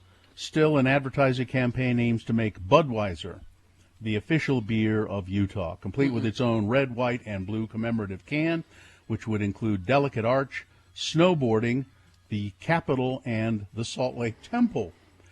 On Monday, Anheuser-Busch InBev, which owns Budweiser, released a video advertisement for the nation's first official state beer nomination. It features Jed, a proud Utahn, pitching the idea from the Town and Country Market in Salt Lake City. He explains how consumers can vote for the idea using hashtag #BudForUtah hashtag on Twitter. Jed gets an assist in the video from several athletes, including American freestyle skier Josh Christensen and former RSL goalkeeper Nick Raimondo. If 84,899 tags or retweets are secured, a number that represents the size of Utah in square miles, Utah will become the first state to have its own Budweiser can. Probably, I would say, this can will not feature an image of the Salt Lake Temple. But they talk about the images on the cans, and that's why it should be the state beer. And I'm like, our local producers have been putting those same images on their cans their entire run. It's just an advertising campaign. It's not sanctioned or anything like that. And I'm disappointed in Nick Raimondo. If Gina was here, I'd have her go next door and yell at Nick for... It's just an advertising campaign, and if they think that they're going to be able to release Budweiser cans with the Salt Lake Temple on them, I believe they're mistaken. Because I think the Church of Jesus Christ of Latter-day Saints would say, hold on there for a minute. We have proprietary rights to that image. You may not use it. Donald Trump, though, let me just get to this, has claimed that the economic fallout following the coronavirus pandemic is God testing him to rebuild what he calls the greatest economy in the history of the world. What we have achieved together and what we're doing together is nothing short of an economic miracle. And now we're doing it again, the president said. We have built the greatest economy in the history of the world, and now I have to do it all again. You know what that is? That's right. That's God testing me. You did it once before. I said to God, did I do a great job, God? I'm the only one who could do it. And God said to me, you shouldn't say that. Now you're going to have to do it again. And I said, okay, I agree. You got me. But I did it once, and now I'm going to do it again. And you see the kind of numbers that we're putting up. They're unbelievable. Best job numbers ever. 3 months, more jobs in the last 3 months than ever before. He says he's been talking to God about this, and God has told him. And this is all part of his greater scam. He's discovered that he can do that now and blame, God, or say he talked to God and God gave him, and people will go along with it. The president was also talked about he appeared to suggest that he moved the U.S. Embassy in Israel from Tel Aviv to Jerusalem to boost his evangelical Christian support. The evangelicals were more excited about it than the Jewish people, Well, and he admitted that's who he did it for. Yeah. He did it for their vote. And they were excited about it. Yeah, for their end times prophecy. Yeah, that's why it went. Yeah. Kamala Harris has chosen her Secret Service code name. You get to pick them? Yeah. Well, they give you some choices, I guess. Oh, okay. And it's her Secret Service code name. Well, then it's not very secret. Yeah, so you would think it should be a secret, right? But it's not. It's Pioneer. Pioneer is her Pioneer. Code name? Yeah, that's the word she chose. Her choice of name references her making history as the first black, Indian American, and Jamaican American woman to run for vice president. She was put under Secret Service protection last week following her selection as Joe Biden's running mate in the Democratic race for the White House. You can select your own name from a list approved by the White House Communications Agency. White House candidates opt for names that personally mean something to them. Biden's code name is either, I don't know it's Celtic or Celtic. I don't know how he chooses to use it. And Donald Trump, Mogul. Now, I choose to think of that as a bump on a ski hill. That's what I choose to think of it as. I like your direction better. All right. Yeah. Let's see. Weather, traffic. I don't know where Gina went. Weather, hot. Just all week. Just don't even bother. It's just going to be 95 plus and like 100 today. So there you go. Traffic? Don't know. I can't say. I can't say. Sorry. Oh, there's Gina right there. Maybe she can do the traffic. Hi. Hi, can you do the traffic? Sure I can. No one else can do it. I'm specially trained. Well, I didn't know that you were going to be gone that long, so otherwise I would have. The only accident is a crash northbound I-215 west at California Avenue. Now, that's been there for a bit, so it could even be cleared up. That's the only accident that's been reported. If you see something, like this guy, boat off the side of the road on Silver Avenue. Guy's just sitting in, chilling. So there's your traffic. Weather, it's hot. We're still under a heat advisory for today. We could even break another record today. We broke a record yesterday. Heat wave. Warmer today, actually, probably than yesterday. Could be up around 103. And yeah, that's no fun. Nope. Are you entertained? Haster Games has a huge inventory of great board games, magic, and more. Haster Games, 6831 South State, and HasterGames.com. Call ahead for curbside service. Here's boner candidate number 3. It was hate speech and a really good tip. A waiter at an Ogden restaurant, now, and I don't know what restaurant. I don't think it was mentioned anywhere in the story. A waiter at an Ogden restaurant is sharing his story after finding a bigoted message written on a cash tip that was left for him. "I'm keeping it in my wallet," said Ashton Bindrup as he pulled out a wrinkled $5 bill. "I haven't wanted to turn it into the bank yet. I don't know how to explain that one. The cash has been tucked away in the back of his billfold since his shift at the Ogden restaurant on Saturday. I picked it up and I was immediately like, 'Oh, this is written on my tip,' he said. 'It's shocking. It's not okay.' The bill was marked in pen with the words, 'Get out of America, F.' Now, it was a 3-letter gay slur, and I'm going to use the word because there is a picture.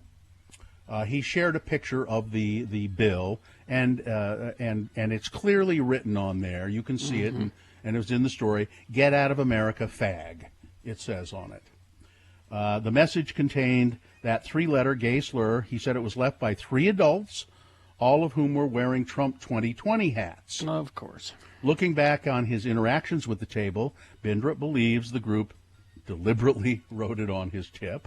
Yep. They asked me for a pen during the meal, he said.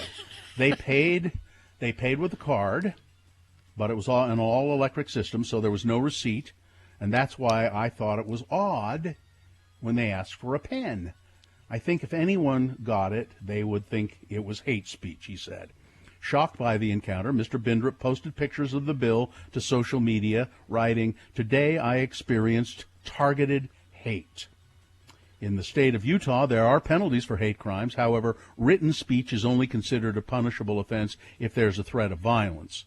The only other resource that could be taken, and it's possible, defacing currency is a crime.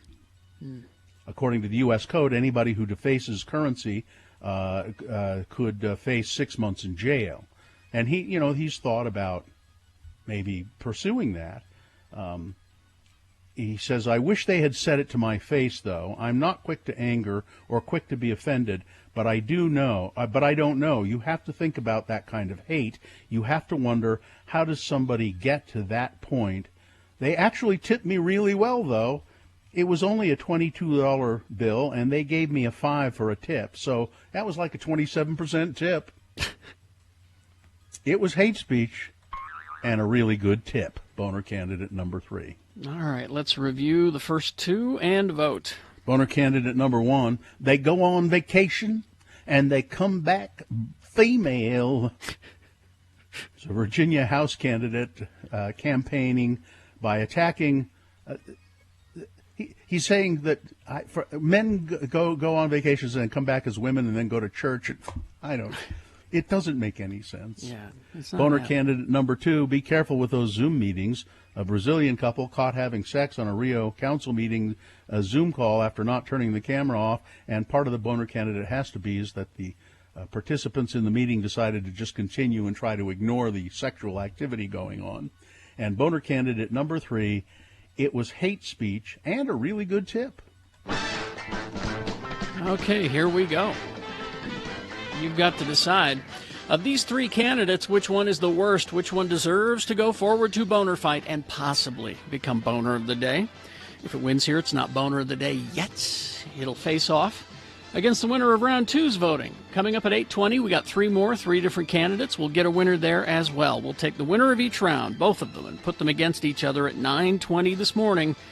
That's when you decide boner of the day for realsies. That's when boner fight happens, so be ready. Right now, you got to pick a champion to send forward. Champion for round 1. Here we go. 1, 2, or 3. Remember your candidate number, the one that you think should win. Put that number, that single digit, in the message of a text. Then text that to 33986. Or you can call the producer's booth, 877-602-9696. They'll take your votes via voice back in Salt Lake City. Or go online, x96.com. Look for the box that says Boner Voting, August 18, 2020, and vote there. If you don't see that box when you get to x96.com, refresh. It should appear. You have only until the end of these messages to vote. So let's go. This is round 1. The music starts when Radio from Hell ends. A 1 hour.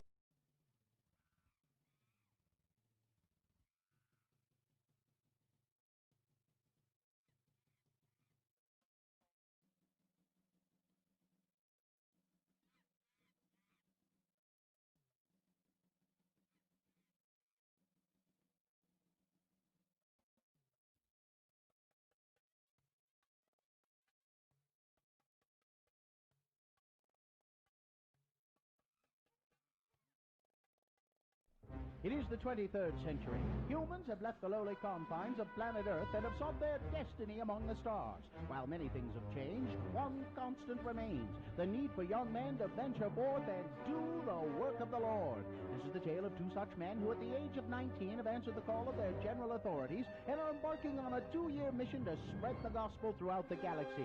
This is the story of Space Elders!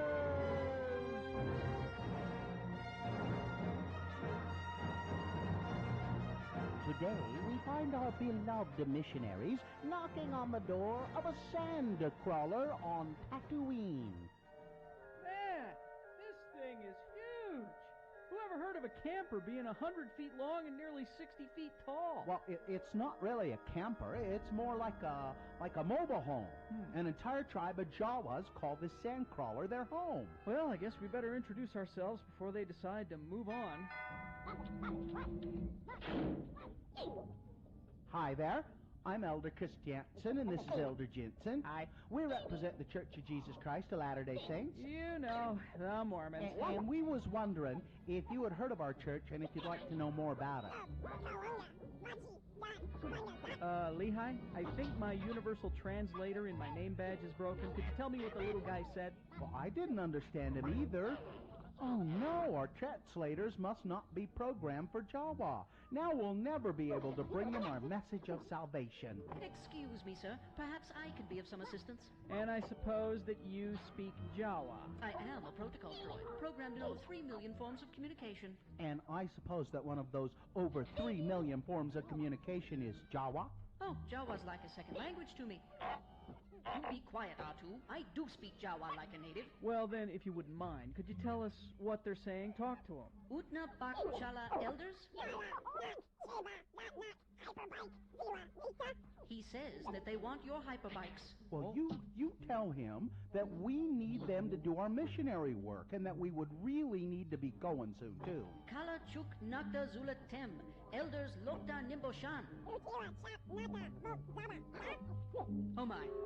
What did he say? He says that they will join your church in exchange for the hyperbikes, and they want to keep your name badges too.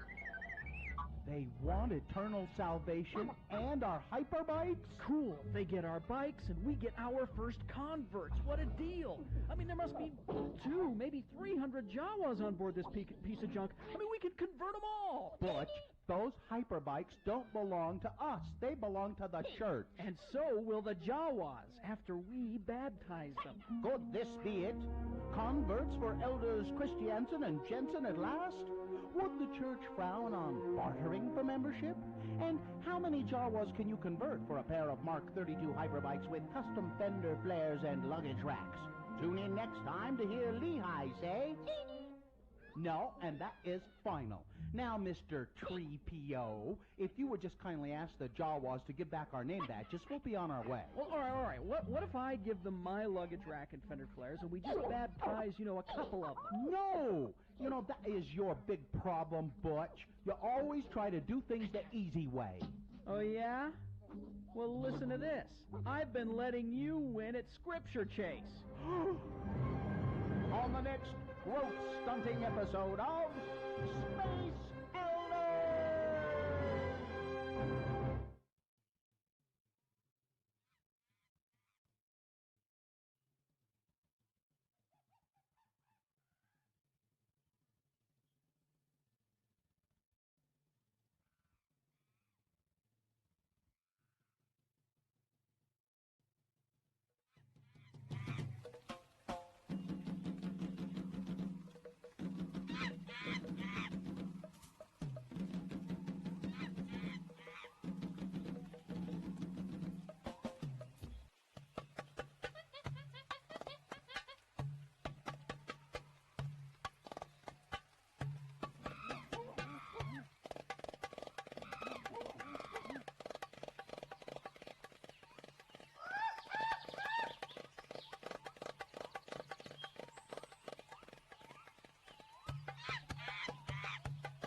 All right, let's award round one of your boners. And round one of the boner voting is brought to you in part by Chicken Sandwich.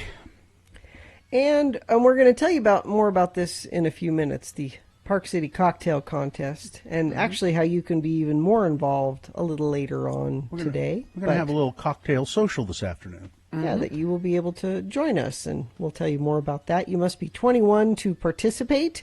You can learn more at parkcityrestaurants.com, or you can learn more about what we're going to talk about at x96.com. So we had boner candidate number one. Listen, they go on a vacation, and they come back female. I don't even want to talk about it. Boner candidate number two, be careful with those Zoom meetings.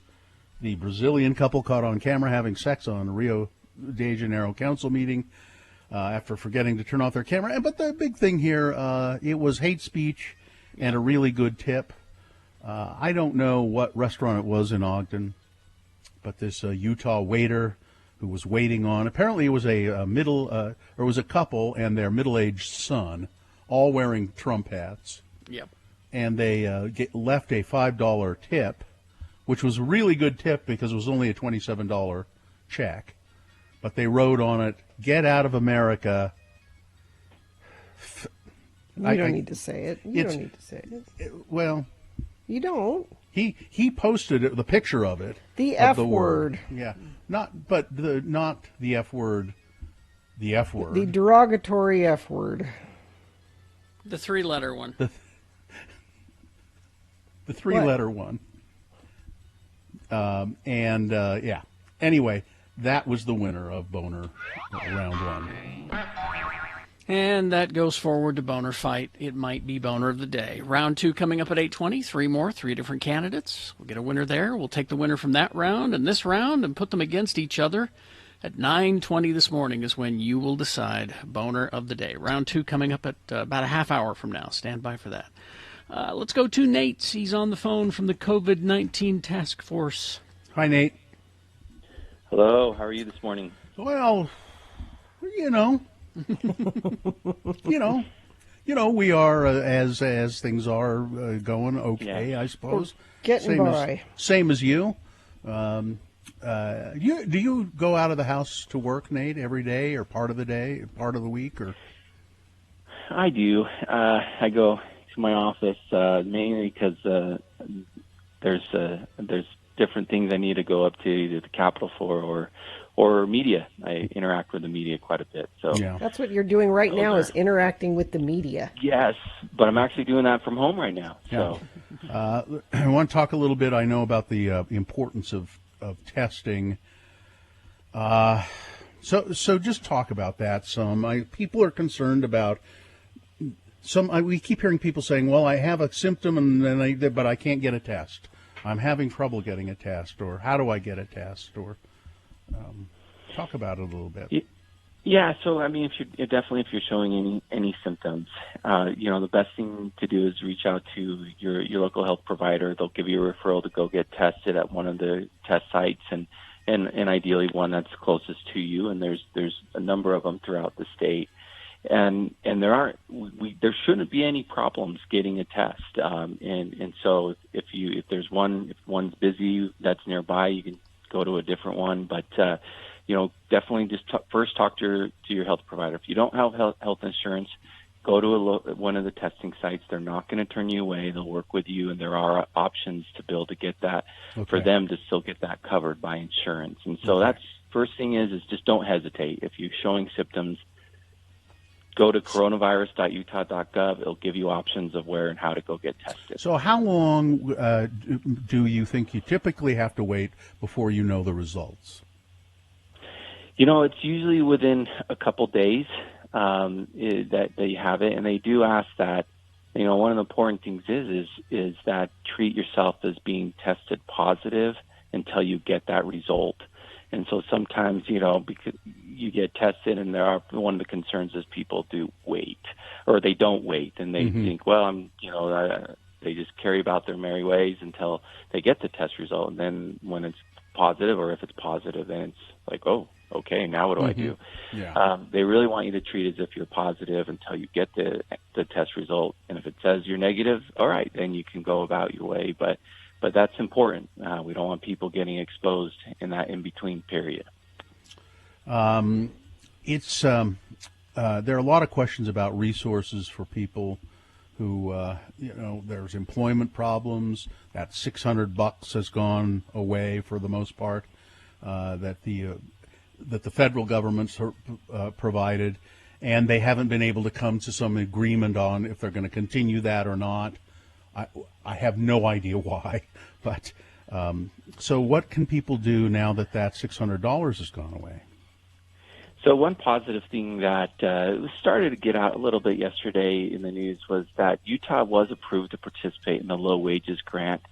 This was something that the president did announce in his executive order, kind of an in-between waiting period to see if Congress will pass something.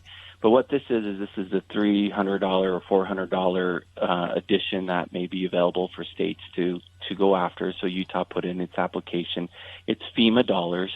We were approved. We're doing just the $300 amount because the other $100 has to be something that the state has to put forward or match, even though they allow states to use their existing state funds to count as that match. And that's what Utah is doing. So we're able to jump in quickly and get the $300.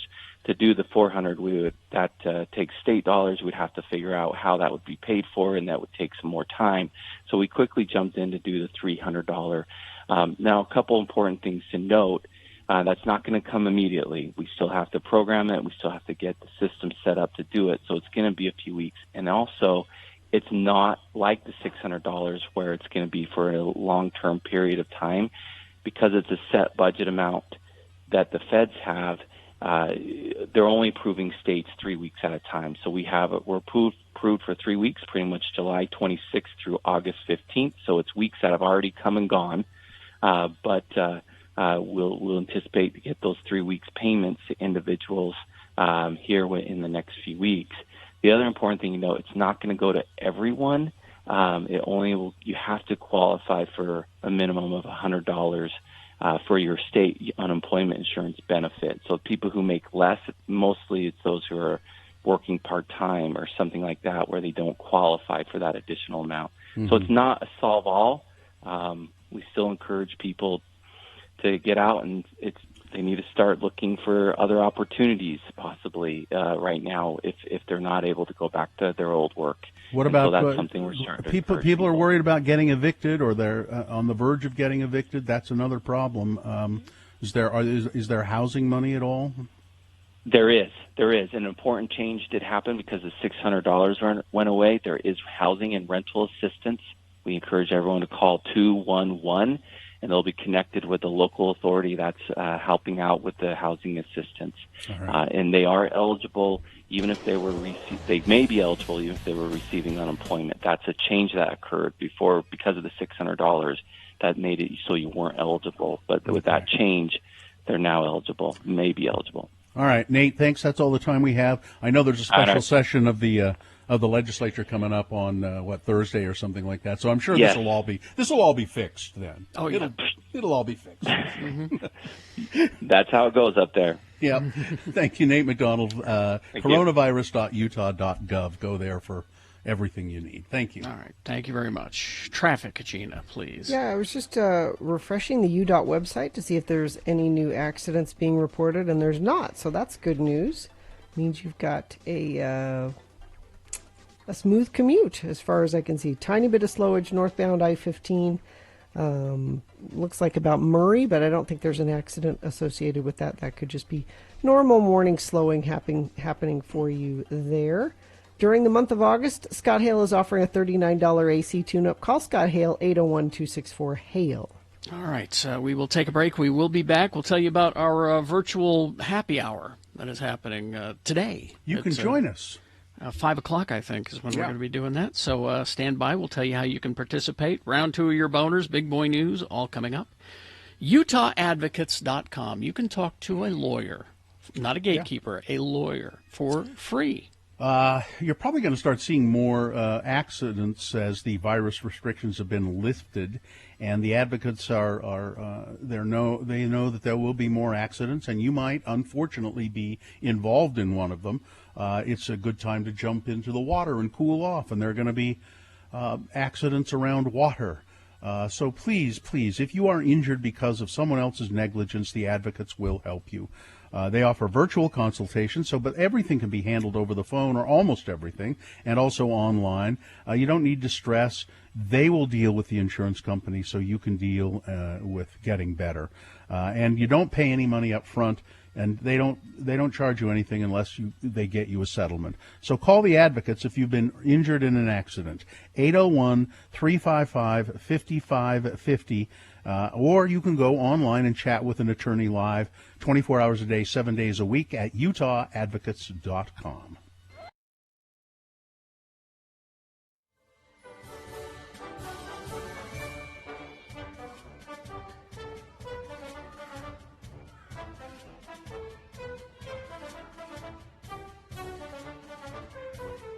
I have a 7-year-old. Exactly.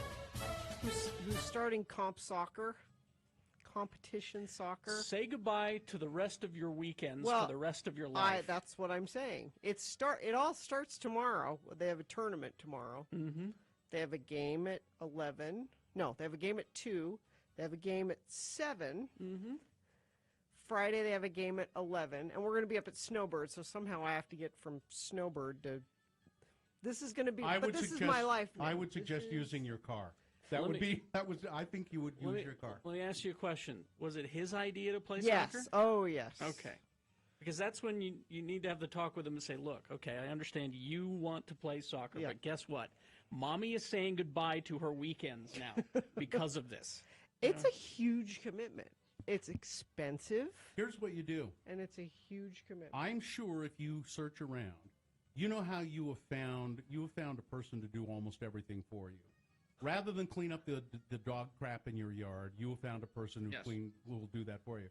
rather than deal with the lice problem yourself, you The found lice lady. You found the lice lady. Yeah. I'll bet you anything there is a person out there who will go to the soccer games for you.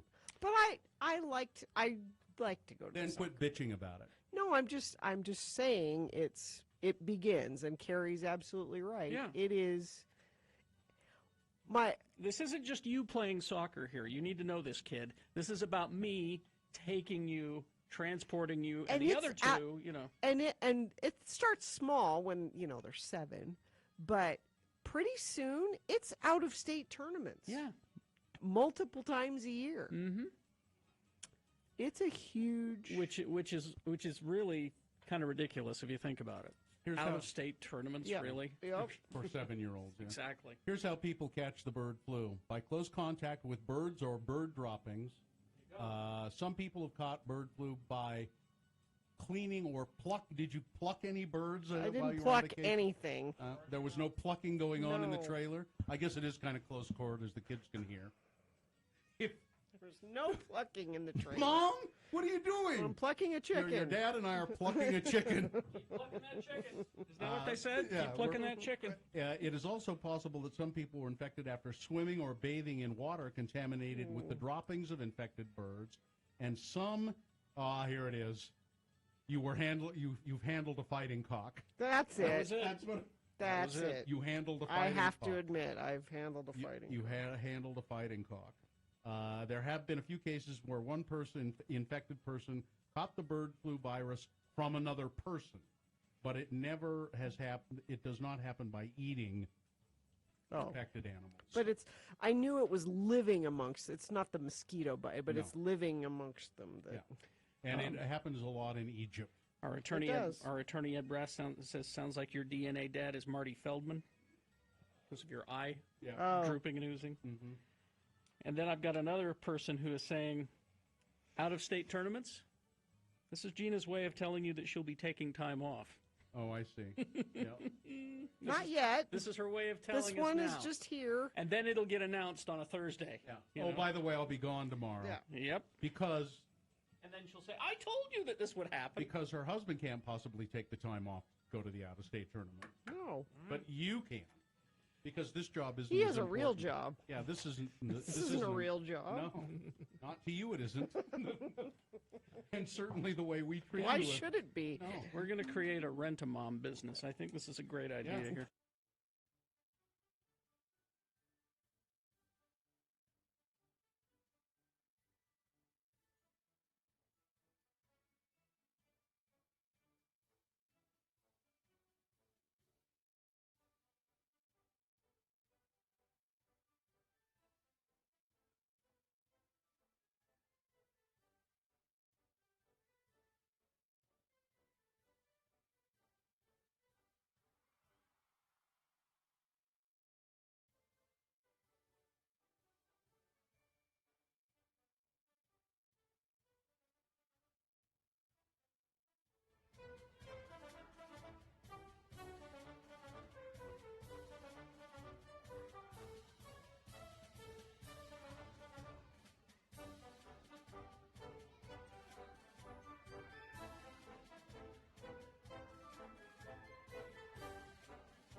No? I feel like Seth's getting a little punchy. You think? Yeah. Seth Meyers. Yeah, being home. He's getting punchy. You want to hear this other bit? Yeah, I like that one that you played. Here we go. About the gun. A man who was in a Facebook group called Loaded Guns Pointed at Penis that features men pointing loaded guns at their genitals was hospitalized recently. But it's not what you're thinking. He shot himself in the penis. See, to me, that's what makes that funny, is that he but laughs. It's not what you're thinking. I don't know. I think he could have sold that straight, and it would have been funny too. I don't know. It just It's makes not it what you better think. that he laughs. He shot himself in the penis. That's funny. That's See? funny. Yeah. Man. Okay. Yes. Okay. This thing we're doing tonight. So we're going to get some let's loaded talk about guns, and No, it's Radio from Hell having happy hour. It's the Park City Cocktail Contest, and you, well, 96 of you can join us. Yeah, we're going to have some amazing cocktails that you can try, or you can virtually try.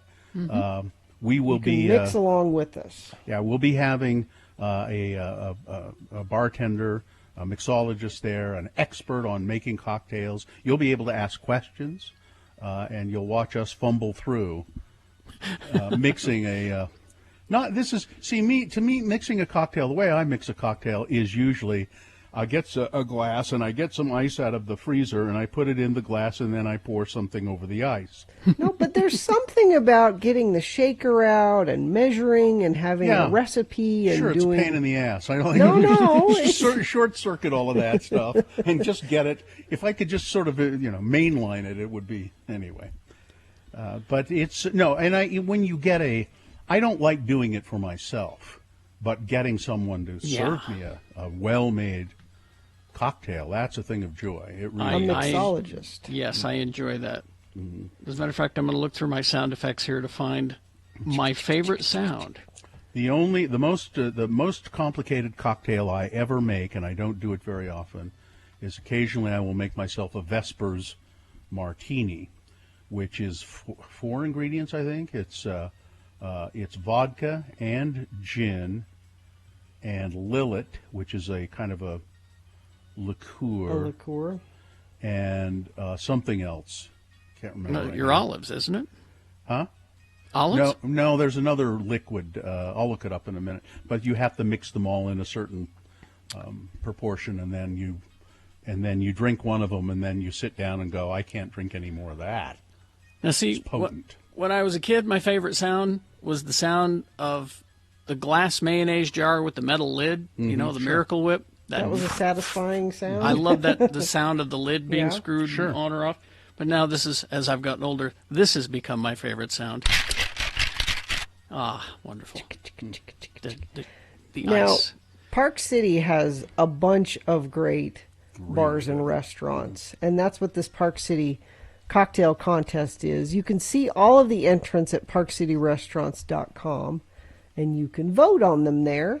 And the mixologist with the most votes is going to get $500 cash, but you could win stuff too by going there and voting. And that goes on through the end of the month. But this happy hour tonight, it's 5 o'clock. So if you go to x96.com, there's a little square on the right side of the front page, right, Katie? And it says Park City Cocktail Contest. You click on that, and it's a Zoom call. So the first 96 people to click onto that Zoom, this is tonight at 5 o'clock, and there's a code there, and you'll just it's easy to do. Just click on it on your computer. But you can do it now and save your spot. Is that what you're saying? Did I understand correctly? That's what this says. So, and then we'll be there as part of the Zoom, and we'll be mixing cocktails at our home, and we'll be. And you'll be able to ask the mixologist questions, and it's you won't be able to. I don't think you have to. You'll ask questions by chat. Okay. There's a little chat box. You'll be able to ask questions, and watch us struggle making martinis or whatever it is. I'm not sure what the cocktail is, but we'll. It's a tequila based cocktail. It has a whole lot of a couple of ingredients in it. It's from Hearth and Hill, is the name of the place where the mixologist comes from. And I'm trying to find the name of it right now. It's fairly complicated, I think. Yeah, it's got like star fruit and a bunch of stuff in it. That's why we need a professional to walk us through it. Yeah, but you'll be able to watch and get some ideas. But like I said, there's a whole bunch of great cocktails there on that contest, and you can see the ingredients and how to make them, and maybe you have a little fun this weekend. Or go to Park City and try some of them. It's parkcityrestaurants.com, I think, is the website where you can see all of that. And we have links there from our website. But just go to x96.com and look for the Park City cocktail contest, and then join us at this virtual happy hour cocktail making. So the Vespers Martini. They're killer. They really are killer. 3 ounces of gin, 1 ounce of vodka. This is for 1 drink. So you need a big martini glass. 3 ounces of gin, 1 ounce of vodka, 1/2 ounce of Lillet Blanc, or you can use dry vermouth, and then you garnish it with a lemon peel, and you shake all that together. Although James Bond would always say, "I would like my cocktail shaken, not stirred," because martinis, a lot of people think that they should be stirred, because if you shake them, you bruise the gin. Is the gin that fragile, That's Bill? what they don't bruise the gin, I've heard people say. You need to stir the cocktail. The drink we'll be having tonight is the Dragonfly Rita. And That's Daisy it. Clark is the mixologist from Hearth and Hill. But if you go to that parkcityrestaurants.com, you can see all of the like the watermelon cucumber mojito. That sounds good. Ooh, that sounds good. You can see all of them there. There's like 10 different cocktails, I think, 10, 11, 12, quite a few there. Yeah. And if you vote, you got to be 21 to vote. And I think, you got to be 21 to vote and participate. But then 4 people, voters, are going to win these cocktail boxes, these bartender boxes, where they send you all these, they bring all these ingredients. It's kind of like a Blue Apron box or something, where there are all these various ingredients with directions on how to make various cocktails. And do you know why you're supposed to shake a Vespers Martini instead of stirred? I don't know. It says here the shake is good. Many people prefer to stir their classic gin martinis, but it's a good thing to shake your Vespers Martini because it dilutes the drink, because it's very heavy on alcohol. So you shake it with the ice, and that puts more water into it and dilutes it a little bit. So. There you go. There you go. That's just comforting. I want It's one soothing. now. If I could drink 5 o'clock, Bill. If I could drink 1 Vespers Martini during the show every day. Well, you're not Just driving one. anywhere. Just one. That would be good. But join us this afternoon at 5. Actually, go there now and reserve your spot, and then join us at 5 this afternoon. Should be interesting. Hopefully, this technically will work out, and we can do this again. 'Cause I think we should do stuff like this, more stuff like this. I do too. All right. Traffic, Gina, please. These come to us via text at 33986. Thank you for that. Accident northbound Bangor Highway at 78 South. Keep to the left, friend of the program says. Another friend of the program says traffic lights are out 13th East, 100th South, I think is what that says. Thank you for sending those in via text at 33986. Boners round 2. Here are the candidates you will be considering. Boner candidate number 1. Well, if you hadn't been stopped, I wouldn't have hit you. Boner candidate number 2. Get my dinner, woman, or I'll throw you in the river. And boner candidate number 3. Not feline fine after the kitten KO. Okay. Oh, I saw that video. You're going to want to watch. Hopefully we have the video at x96.com/live for boner candidate number 3. If not, let's try to make that happen because it's very amusing. All right, we'll take a break. We will be back. Volkswagen Southtown, Gina. Yeah, they've got lots of great cars at Volkswagen Southtown. I've driven them all, including every car on the lot. Every single Probably. one, including the Passat. Lots of tech in there that I like. They've got the blind spot monitors. They've got the lane keeping system. Like if you start to drift into the other lane, it kind of vibrates and says, "Excuse me, please get back in your lane." Got the backup camera, which I really like in the summer, especially backing out of the driveway, you want to keep an eye out for kids on bikes and skateboards and things, that camera helps a lot. And right now at Volkswagen Southtown, they have 0% APR for up to 6 years on every remaining 2020 Volkswagen, or you can get 0 payments for 4 months on any new car. Get to the zero zone at VWSouthtown.com.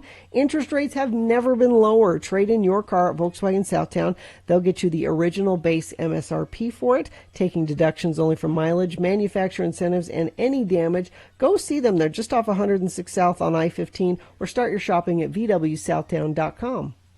Stay and play with Broadway. X96.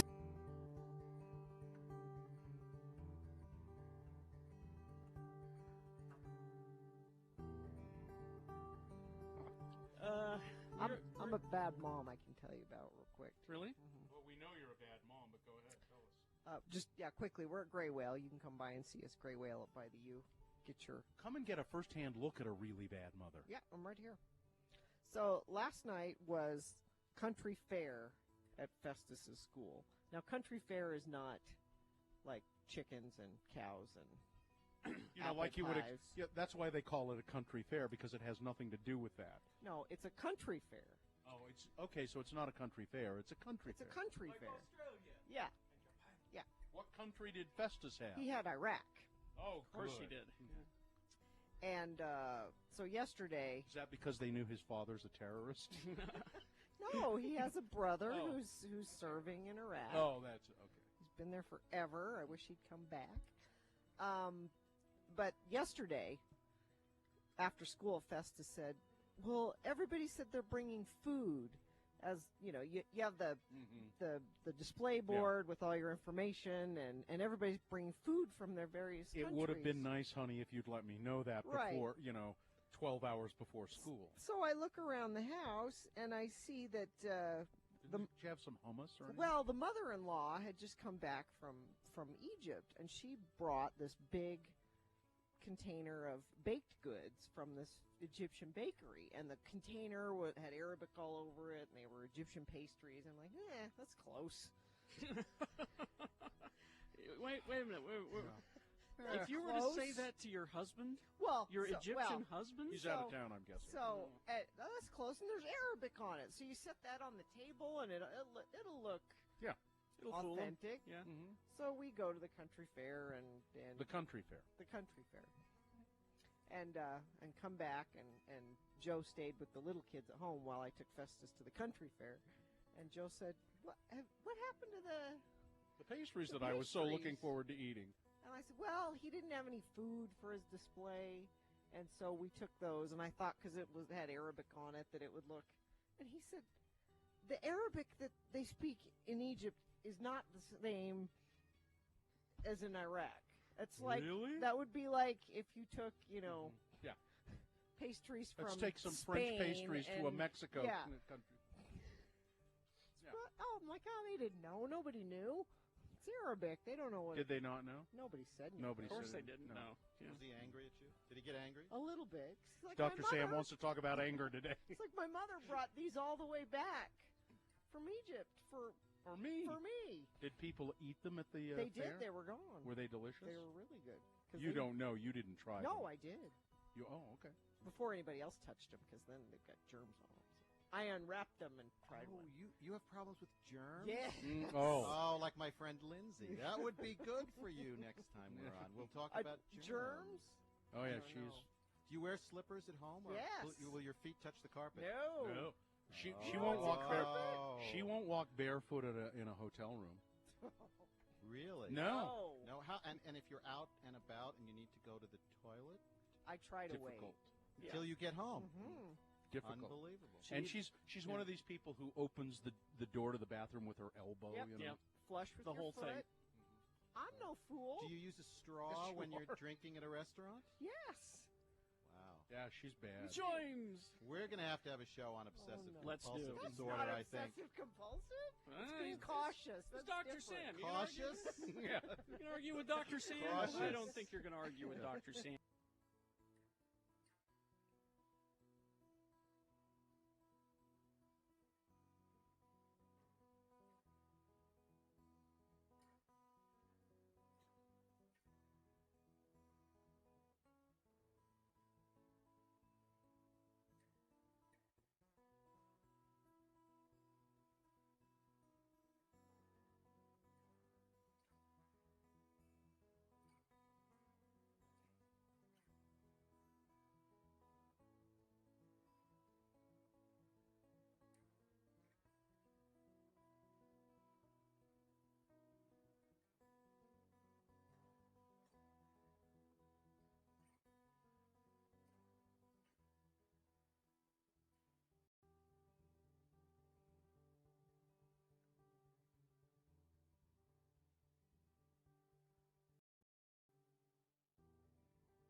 Time for round 2 of your boners. Here we go. 3 news stories. These are examples of bad, stupid, or funny human behavior, and you will decide with your votes of these 3 candidates which one is the worst, which one deserves to go forward to boner fight and possibly become boner of the day. If it wins here, it's not boner of the day yet. It has to go up against the winner of round 1's voting. We did that an hour ago, but we'll take both of the winners of each round and put them against each other for boner fight at 9:20. That's when you'll decide boner of the day for today for realsies. So pick your champion for round 2. Choose strategically.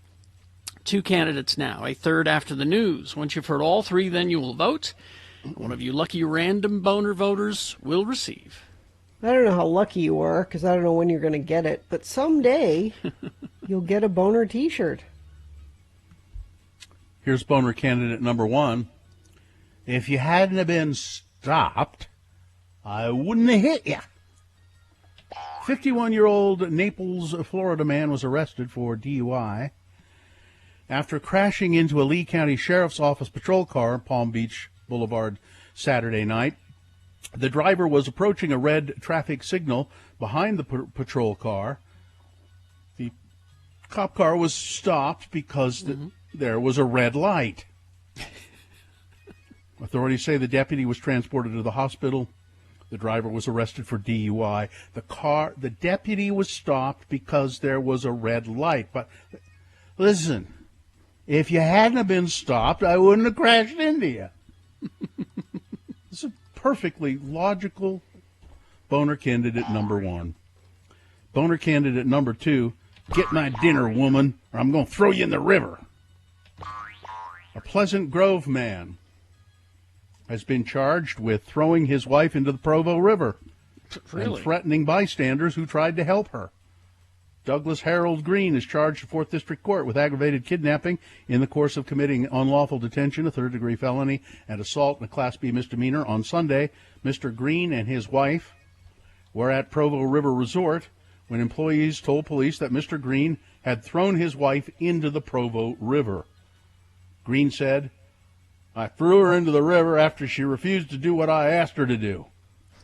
The victim claimed that she and Douglas were arguing over dinner arrangements. Douglas reportedly became angry and said, I will drown you in that river. I want to know what the arrangements were. I must know. He dragged his wife to the riverbank and forced her into the river. Others who saw what was happening attempted to help the woman, but Mr. Douglas said, you stay away. This is between the lady and me. I want to know what the arrangements were. Well, I'm pretty sure it was, listen, woman, get my dinner or I'm going to throw you in the river. And she didn't get his dinner. Go. Yeah. Boner candidate number 2. You got to get your woman in line. That's right. All right. Coming up in a moment, boner candidate number 3. Not feline fine after the kitten KO.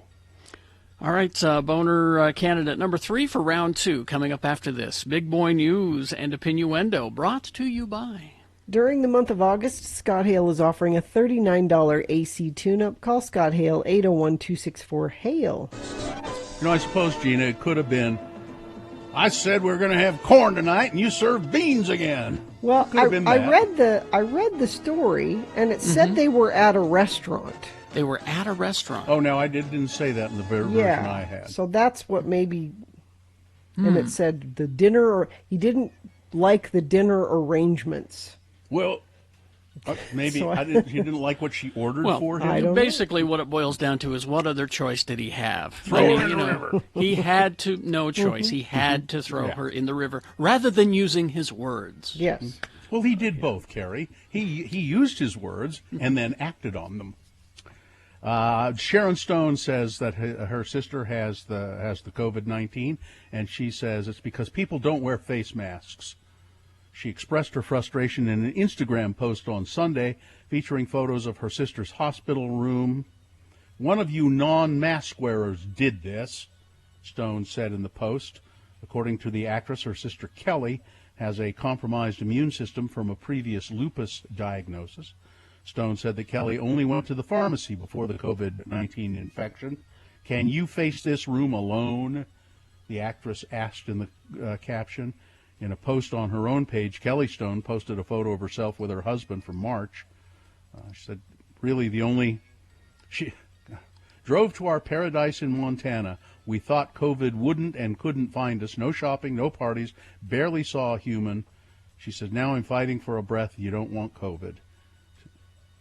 Now, that was on Sunday. Sharon Stone posted another a video yesterday where she said, I didn't give you all the information on Sunday. She said, not only is my sister in the hospital with COVID, her husband is also in the hospital with COVID. What a rotten break. You know, they have the luxury of being able to go to Montana and hide out. And if you look at the map of COVID, there's hardly any in Montana. And they get it there. Jeez. Utah has spent millions of dollars. The Utah State Board of Education has spent millions of dollars to ensure schools across the state have enough face masks, hand sanitizer, and disinfecting wipes to welcome students back to class. Not what teachers during the are saying. COVID-19 pandemic, but one state lawmaker said teachers have yet to see any of that personal protective equipment arrive. Some teachers are saying that. During a hearing on Monday, the Utah State Legislature's Public Education Appropriations Subcommittee, Dr. Kathleen Reeby, a Democrat from Cottonwood Heights who is a school teacher by profession, said her own classroom had yet to see any of the necessary equipment. I haven't seen any of this equipment in our schools, and I'm receiving many emails and phone calls and social media displays that these things have not been made it to our schools, she said, adding her district starts class August 24th, and teachers are nervous.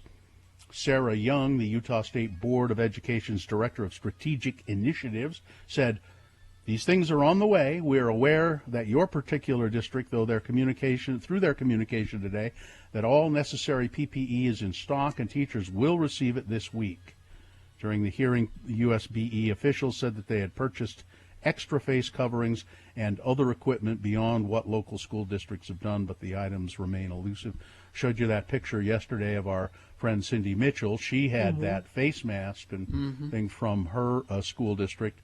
She said we could get her on the phone and talk to her maybe tomorrow or the next day and what her school has done to prepare. She said she'd be happy to chat with us on the radio about it a little bit.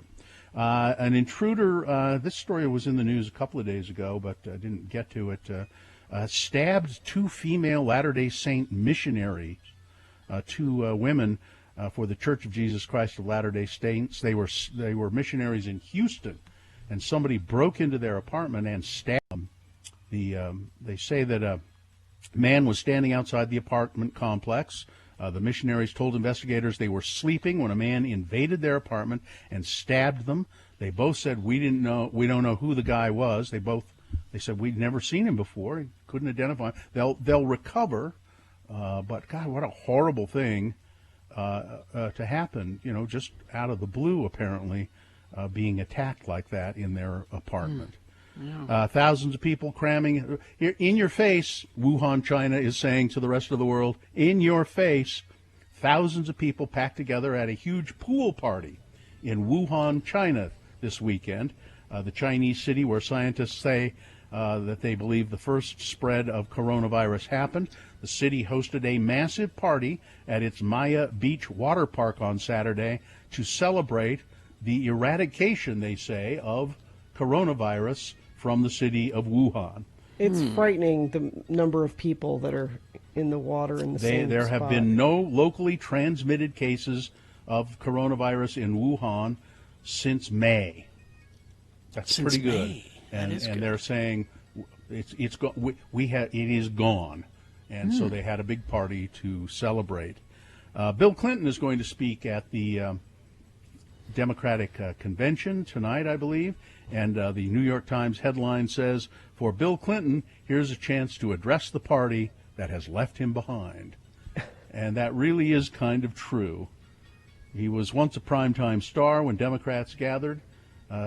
He was a star when they nominated Barack Obama for a second term. He delivered a 48-minute speech that stretched way past its allotted time and all but stole the show from the incumbent. The crowd loved it at the time. But as Democrats hold their virtual nominating convention this week, Mr. Clinton will speak for less than 5 minutes. He really will speak for less than 5 minutes. That's not even a cameo. I mean, is Hillary scheduled to speak at this? I don't know. I think so. Alexandria Ocasio-Cortez will speak for 60 seconds. That's a crime, by the way. 60 seconds. She should be allowed to speak a lot more. They should have her on. President Trump let loose a stream of vitriolic insults and takedowns leading Democratic politicians whom he accused of coddling criminals on Monday, labeling his opponents fascists and radicals. He also described the economic impact of the coronavirus as God testing me and joked that it might have been a punishment from God for the greatest economy that was ever built before it happened. Joe Biden is a puppet of left-wing extremists trying to erase our borders, eliminate our police, vilify our heroes, take away our energy. Fascists, they're fascists. Then he talked about talking to God. Yeah, he's losing it, that's for sure, and that's kind of troubling because there's only one person in this country who can control nuclear weapons, and that's the President of the United States. Don't remind me. Just remember that. The former Chief of Staff the former Homeland Security Chief of Staff of the Trump administration has endorsed Joe Biden for president. There's a great video you should watch with him where he explains what it is like to work in the Trump White House. Is there? His name is Miles Taylor.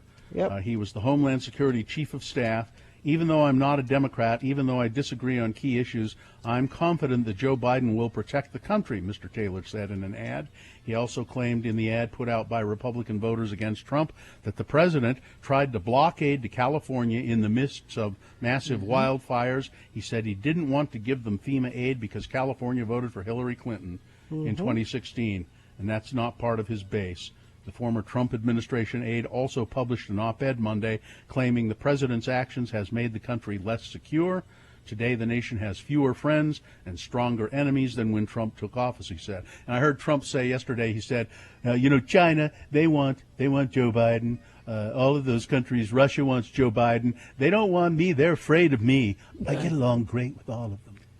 I get along great with all of them. But they're afraid of me. They don't like me. But I get along great with them. They're doing everything that they want to do. I mean, North Korea is testing missiles, even though you said that they wouldn't. I mean, they love having you there, okay? Yeah, pretty amazing. Pretty amazing. And finally this. If you can't wait till Christmas, and I bet Katie's doing this, she's out of the... Oh, no, there she is. She's right there. People are decorating more and more Halloween trees. And, they can't wait till Christmas to decorate a tree, so they're doing Halloween trees. If I could afford the black tree, I would, but I can't. Oh, so you already know about this. You Oh, can get very a black, much. You can get a black tree. Isn't there like a flocking kind of substance that you could spray on it? And I'm looking at you, Christmas tree expert here. No. Even real trees are expensive, Carrot. There's no cheap. Yeah, no, this is... Yeah, it's getting a real tree would be probably more expensive than getting one of these. You want a fake one because then you can leave it up longer with all your cool little decorations and things like that, and trinkets and things. Cobwebs. Good idea. Yeah. You should do it, Katie. I'm working on it. I'm getting there. It's either going to be a black tree or a purple tree. How much are they? They're in the hundreds, but I also don't have the space for a big tree in my apartment yet. I got too many things, but someday it'll happen. All right. Sports weather traffic. Whatever we're paying Donovan Mitchell isn't enough. Well, it wasn't enough to overcome the Denver Nuggets in Game 1 of the playoffs. But Donovan Mitchell is in the history books now with a 57-point game that ranks as the highest single-game playoff total in team history and the third most in NBA postseason history, only behind Michael Jordan and Elgin Baylor. That is very cool. And Game 2, Wednesday, the 19th at 2 p.m. Again, that's against the Denver Nuggets. Whether it is too hot to do anything, include think and speak today. High of 103. There excessive heat warning, as well as bad air quality warning. Those both mean you just shouldn't go outside today at all if you can avoid it. Tomorrow will cool down to 101, and by Thursday it'll be a chilly 97, which also sounds like a radio station. Traffic, we've got a crash eastbound SR 201 at 30th West in West Valley. The right shoulder is being affected there. And I thought I saw friends of the program send in some sort of traffic here. Let me check quickly. Nothing lately. Let's go to the traffic department at Chile 97. Smooth traffic. A little while ago, a friend of the program said accident northbound Bangor Highway at 78 South. Keep to the left, they suggested. So that's traffic. All right, here's boner candidate number 3. Not feline fine after the kitten KO. I don't know if we have this video and we can play it. I guess they don't always land on their feet. A Chinese dog owner likely prefers pooches even more now after he was knocked out cold by a falling cat. As seen in this video, the 45-second footage shows a man named Gao. He's going for a stroll with his golden retriever in China, and out of nowhere, a black and white cat drops out of the sky and hits him on the head, causing him to collapse on the sidewalk unconscious. According to reports, the kitty belonged to an elderly neighbor and had fallen from the balcony.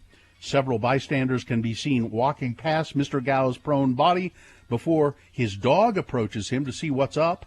It spots the cat lurking by a building and lunges at the cat, barking, whereupon the two engage in an intense face-off before the camera cuts back to the owner on the ground.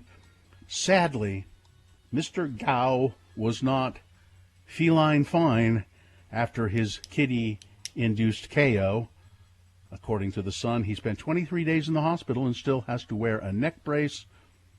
He is seeking compensation from his neighbor over the hairy incident. I only nominated this for a boner candidate because The Sun used this phrase, not feline fine, after the kitten KO. If you find the video, we don't have it apparently, but if you find the video online, 2 things. As soon as that cat hit this guy's head, he went down. Yeah, I mean, he was down like a sack of potatoes. Like hit him on the back of the neck, kind of. Just knocked him right out. Yeah. And then the second thing is his dog was wearing booties. Yeah, it's hot on the pavement. People and so do he's trying to confront the cat, but he's got the booties, and so I don't think the cat was intimidated by this big furry dog with booties on. But anyway. And people, the one thing, too, you could be a boner candidate, too, is that people just sort of walked by, looked at the guy, and kept walking. Yeah, that was kind of sad. That was rude. I noticed that, too. Yeah.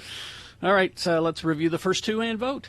Boner candidate number 1, if you hadn't been stopped, I wouldn't have hit you. It's a Florida man charged with a DUI after smashing into a police car that was stopped at a red light. But if it hadn't been stopped there, I wouldn't have hit him. Boner candidate number 2, get my dinner, woman, or I'll throw you in the river. A Utah man angry over his dinner plans threw his wife into the Provo River because, that's what you do. And boner candidate number 3, not feline fine after the kitten KO. All right, here we go. This is round 2 of your boners. You've got to decide of these 3 candidates which one is the worst. Which one deserves to go forward to boner fights and possibly become boner of the day? Because if it wins here, it's not boner of the day. Yep. This is the winner of round 2. It'll go up against the winner of round 1's voting. We did that an hour ago, but we got a winner there. We'll take the winner of each round and put them each against each other, both in Boner Dome at 9:20 this morning. That's when you'll decide who is boner of the day with Boner Fight. Right now, pick your champion for round 2 and send it forward. 1, 2, or 3. Remember your candidate number, the one that you think should win. Put that number, that single digit is all the computer needs in the message to count the vote. If you have anything else in there, it's just going to confuse it. So just put that single digit in the message of a text and then vote 233-986. Easy. Or you can call the producer's booth at 877-602-9696. Or go online, x96.com. Look for the box that says Boner Voting August 18, 2020, and vote there. If you don't see that box, refresh. It should appear. All right? We've got until the end of these messages to do so. This is round 2. Let's go. When Carrie, Bill, and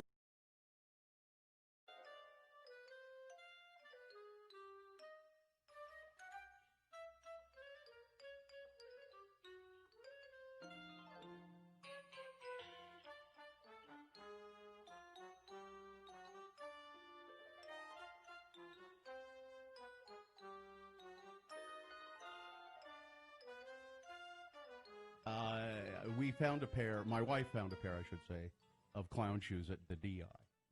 A giant Sad pair. dead clown. That's immediately what I thought was dead clown. How else do they end up I at went the right to dead What's clown. sad? What's sad about a dead clown? I know it's a day of celebration. Depends on where you find him. Yeah. If you find him in the forest, that's kind of sad. It's a gigantic pair. I think they were. I'll take a picture of them and present them next week. She bought them? Yeah, for my kid. Giant pair of. They're plastic, but they're meant to be. You can wear them. A giant pair, and I think they're pastel, like baby blue. Clown shoes. Is there a law that says clown shoes should always be red? That's what I thought. That's what I thought. They're red. to The me they nose were- is red. The shoes are red. It seems to me they were, yeah. And was he excited about the clown shoes? Well, thrilled. Congressman Bozo would like to put forth the following law: that clown shoes will always be red. You know, I proposed this many years ago. I think we should have a National Clown Day where everyone in the United States, by law, everyone, by law, is required to wear a clown costume. And I mean everyone, from the president to the members of Congress. You wouldn't do that. If it was a law, you would stay home. police officers in your home, people could come and knock. Authorities would come and knock on your door, dressed as clowns, and say, Clown check. "Are you? Yeah, exactly. Are you in there? If you're not dressed as a clown, you're going to clown jail." You see, this is why Bill would be an excellent Republican. He fails to see the constitutionality, and that's why the Constitution is suspended for one day. One day, maybe a week. A week. What is the purpose of everybody being a clown? It would humble all of us. It would humble all of us. We would all become clowns. That's why you won't do it. I can see exactly.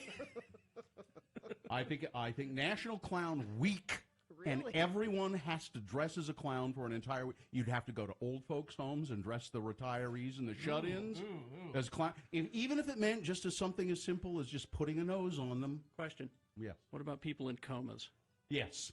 Because they need to be humbled. If you've ever met a bunch of people that are up surgeons, people performing surgery, and the patients, everyone. And now a surgeon, he couldn't wear the big dumb gloves, but he could. Maybe have to have a nose on under the mask. All of that. All right. All right. I think I'm gonna. You elect me. You elect me the mayor of Salt Lake. I'll start it in Salt Lake. It'll be Salt Lake Clown Week, and everyone in Salt Lake will have to dress as a clown. Now, luckily, I live in unincorporated Salt Lake, so That's you'll be.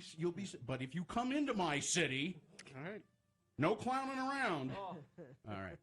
That's where the term clown fever will come from. People who are sick and won't come in.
All right.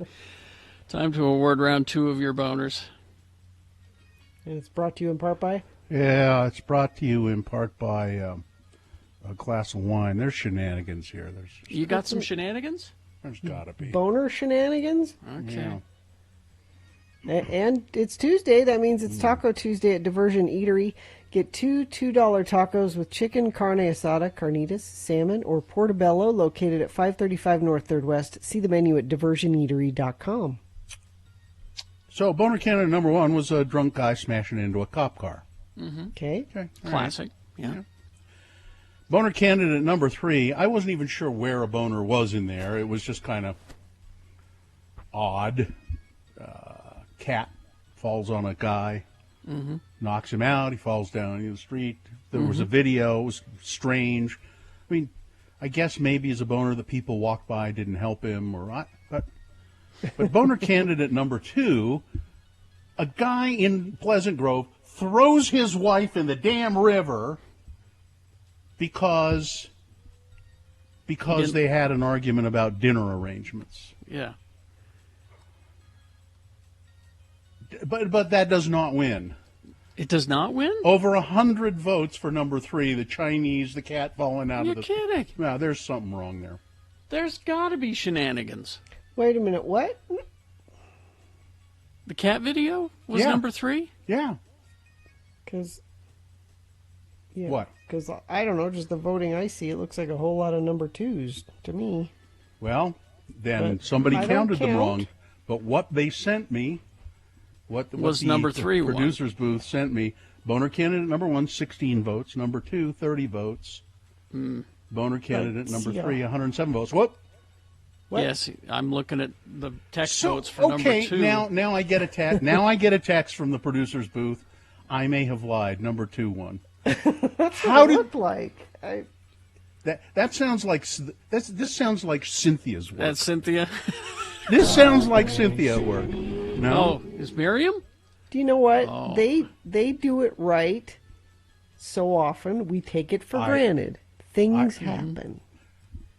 Okay, that's true, Gina. I'm just saying. I'm glad that I'm vigilant.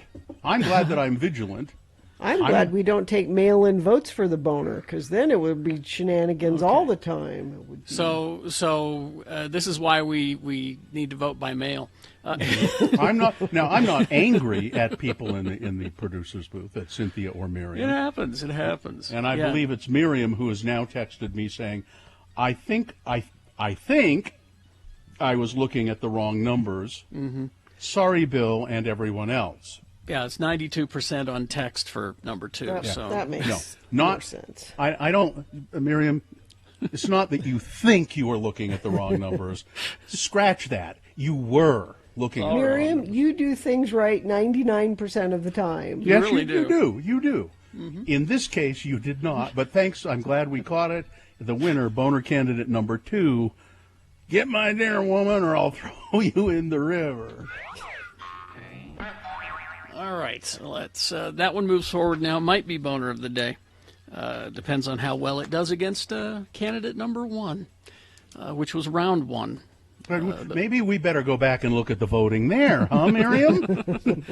We'll take both of our winners from each round and put them against each other. The 2 will face off for boner fight at 9:20. That's when you'll decide boner of the day. Let's see. Is this a sponsored Utah Word? Yes, that's why we're doing it. Someone's paying for it. Go ahead. Ran Life, your local mortgage experts, their knowledgeable team can find you the lowest fetch-in rates available and have you closed in an easy, streamlined e-close experience. RanLife.com.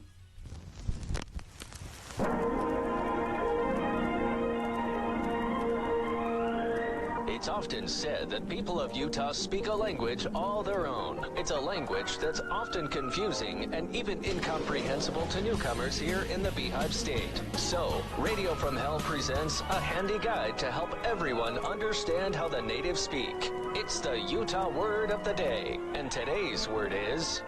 Sephora. Sephora. Sephora. This word was suggested by a Radio from Hell listener who goes by the name Electric Arlen in his or her, I suppose, email. Electric Arlen claims that he, or she, heard this word on X96, and furthermore, this Electric Arlen person claims that the word was spoken by me, Gina Barberi. I find that difficult to believe, as my diction is usually impeccable. It's not likely that I'll employ lazy diction of any sort, so don't you go thinking that I would, Kay? If you want to send in some Utah words, by all means, feel free. Radio from Hell at X96.com, and now LeVar and LeGrand use the word Sephora. Whew, that was some heavy-duty shopping spree I just went on with my missus. I thought we would never be done with it, never ever. Carlene put you through the paces, did she? Mm-hmm. Was she in one of them shopping frenzies where it's like she's possessed by some other worldly power that gives her energy to keep going from store to store to store? That's it. It's really kind of amazing, except I have to go along with her from store to store to store. Mm-hmm. And then it becomes about buying stuff for me, too. Mm-hmm. Stuff that I don't even want or need. Am I ever going to have occasion to put on a lavender shirt with frilly cuffs or a ascot, for hell's sake? I mean, I don't even really know what an ascot is, but my wife said it looked good on me with my new shirt, so there you have it. Yep, that's the shopping frenzy. I've seen it, I've lived it, and it's tiring, ain't it? I mean, you just find yourself going from store to store to store, trying a few things on, but mostly watching your wife try things on and ask you if you like them, and then ignoring whatever you say about them, yay or nay. That's true. I used to be able to get away with this. I'd say, well, how do you like it, Carlene? Do you think it looks good on you? Oh, no, Carlene is on to that. Now she'll say, LeGrand, I want your opinion. And so you say, well, I think I like that on you, and she'll say, even if the color brings out the yellowness of my skin and makes me look sick, you think I should wear something that makes me look like I got jaundice? I know. I found the best way to avoid all of that is to just not be around when you can sense the urge to go shopping has come upon your wife. I mean, you got to look for the signs. If she says things like, I don't have anything to wear, or none of my clothes seem to fit right, that's when you remember that you made an appointment to get the oil changed on the car, or that you promised your friend LeGrand that you'd help him haul some stuff to the dump. But what's did is did this time. It's over. You can't make up an excuse and not go next time. Except I already agreed to next time, which is today. For heck's sake, why? Why do you have to go back? Because when we got home, I said, well, that's done. Yep, says Carlene. Except for a couple of things I forgot. Except for a couple of things you forgot, I says. Except for a couple of things like what, for hell's sakes? Except for a couple of things at that makeup store in the mall. I need you to come with me while I try on the lipsticks at Sephora. Join us again some other time as we examine how the Utah natives speak with the Utah word of the day. Okay, 8:57, KXRK Provo. Gina, traffic, please. Yeah, we had a couple friends of the program send in some traffic. Let me see. Although they're arguing about the boner there. Lights out, 13th East, 102nd South. Arguing about boners on the Radio from Hell show. Thank you for sending that in via text at 33986. We have a crash up in Roy, 1900 West, 4800 South. Crash eastbound 41st South on the Mountain View corridor in West Valley. The right shoulder affected there. And a crash northbound Bangor Highway 82nd South in West Jordan. Right lane is blocked. If you see something, you can text it to us always at 33986. All right, so we do have Tuesday Tunes with Todd coming up after these. Stand by for that. And now we need to remind you about the Park City Restaurant Association and virtual happy hour that we're going to be doing today at 5 o'clock. Yeah, now remember, you can go to parkcityrestaurants.com and vote for your favorite cocktail. And that's a contest. A bartender is going to win, a mixologist, if you will, up in Park City area, will win a $500 prize. That's great, and that'll give you a chance to try some cocktails. But the Park City Area Restaurant Association and Top Shelf have teamed up to showcase these cocktails and help you with your bartending skills. Now, DJs, that's us. will be allowed to talk, and guests will be able to question at this special event at 5 o'clock this afternoon. All you have to do is go to our website, x96.com. You'll look for the bartender contest. You will see how you can reserve a spot in a Zoom meeting. 5 o'clock this afternoon. We'll all be there together. We'll be mixing drinks and questioning, about how to make great cocktails. It's really going to be fun. So 5 o'clock this afternoon. Join us and go to parkcityrestaurants.com for more. The Larry H. Miller Used Car Supermarket X96 Fake Festival is back. It's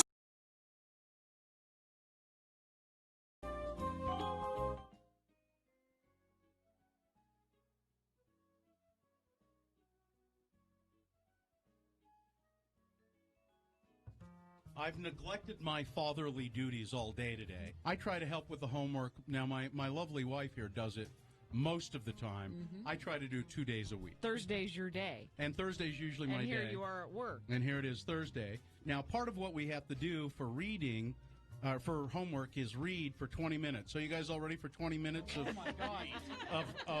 Charlie and the Chocolate Factory? We could do 5 minutes. How about that? He's on chapter 4. He's on chapter 4? But he was concerned that maybe we should start at chapter 1 so that everybody Well, would... I'd be lost if you started in the middle. Oh, come on. We all know. Augustus Gloop, man. We all know. We haven't gotten to Augustus Gloop yet. Oh, where have you gotten So what are we to? going to do? Are we going to start with chapter 1? Well, we'll start with chapter 4. Start with chapter 4. Don't worry about us. We'll catch up. We'll catch up. If So- we have any questions, we'll stop Dad. And you know. Okay. All right. Gina might need a little bit of explanation. Yeah, I I'd could probably do that, right? I've never read it. Gina's kind of slow. Yeah. Okay.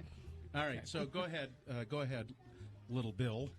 It's so hard to call him that because that's Why? really- That's his name. Yeah. Go ahead. Start. You can start right now. Go ahead. Okay. The next evening, Grandpa Joe went on with his story. You see, Charlie, he said, not so very long ago, there used to be thousands of people working in Mr. Willy Wonka's factory. Mhm. And one day, all of a sudden, Mr. Wonka had to ask every single one of them to leave, to go home and to never come back. Wow. But why? Asked Charlie. Because of spies. Because of outsourcing. Spies. Oh. Spies. Spies? Yes, all the other chocolate makers, you see, had been grown jealous of the wonderful candies that Mr. Wonka was making. Mhm. They started sending spies in to steal the secret recipes. Bastards. You editorialize? Swearing! Oh, God. No swearing, Dad. I'm sorry. I apologize. People want to hear you read, I think. What? They want to hear you read. Yeah, I was going to say, Bill, when Festus and I read, he reads a little, and then I read a little. yeah. And All right. You want me to read a little bit of Go this? ahead, read a little bit, sure. Then something astonishing happened. One day, early in the morning, thin columns of white smoke were seen to be coming out of the tops of the tall chimneys of the factory. People in the town stopped and stared. What's going on? They cried. Someone's lit the furnaces. Mr. Wonka must be opening up again. They ran to the gates, expecting to see them open wide. It was a request, sweetheart. I'm sorry. People wanted to hear Bill read. I don't know. Oh, it's homework. Oh, it's all homework. right. We well, better okay. get back yeah, to we that. better Okay, get to it. all right. Get back to reading. All right. Get back to the sweatshop. Get sewing those shoes. We'll get back to reading. What? Carrie needs some new Nikes. You kids get to work.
Oh, real quick. No pee breaks, people. No pee breaks.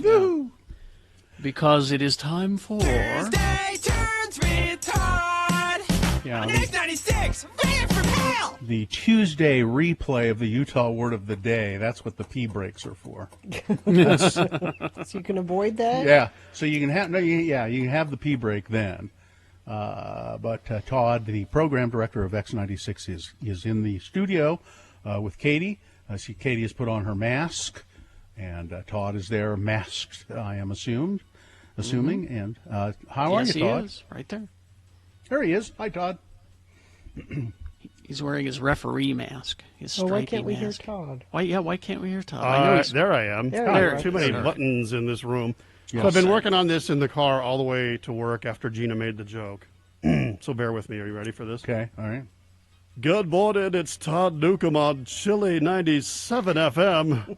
On the way, we're going to go sailing with Christopher Cross. We've got Lionel Richie coming up, and right now we're going to get a little bit rowdy with the Greg Kinn Band and Jeopardy. Rowdy. Chili 97 FM. Thank you. Chili. Chili 97. Rowdy. Craig With the Greg Kinn. Kinn. It's radio people jokes. I love it. Rowdy.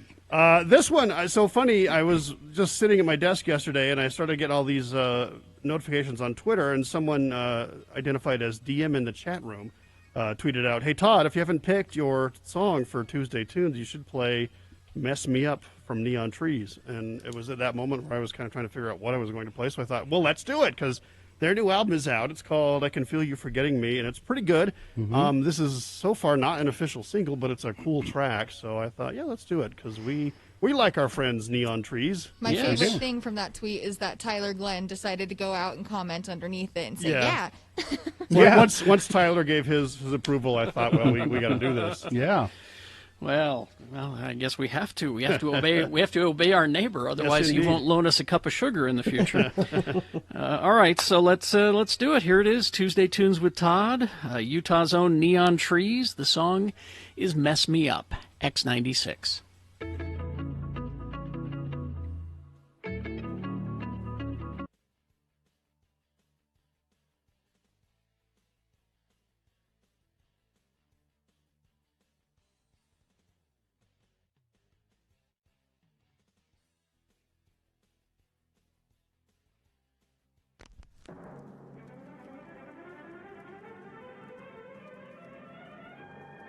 It's often said that the people of Utah speak a language all their own. It's a language that's often confusing and even incomprehensible to newcomers here in the Beehive State.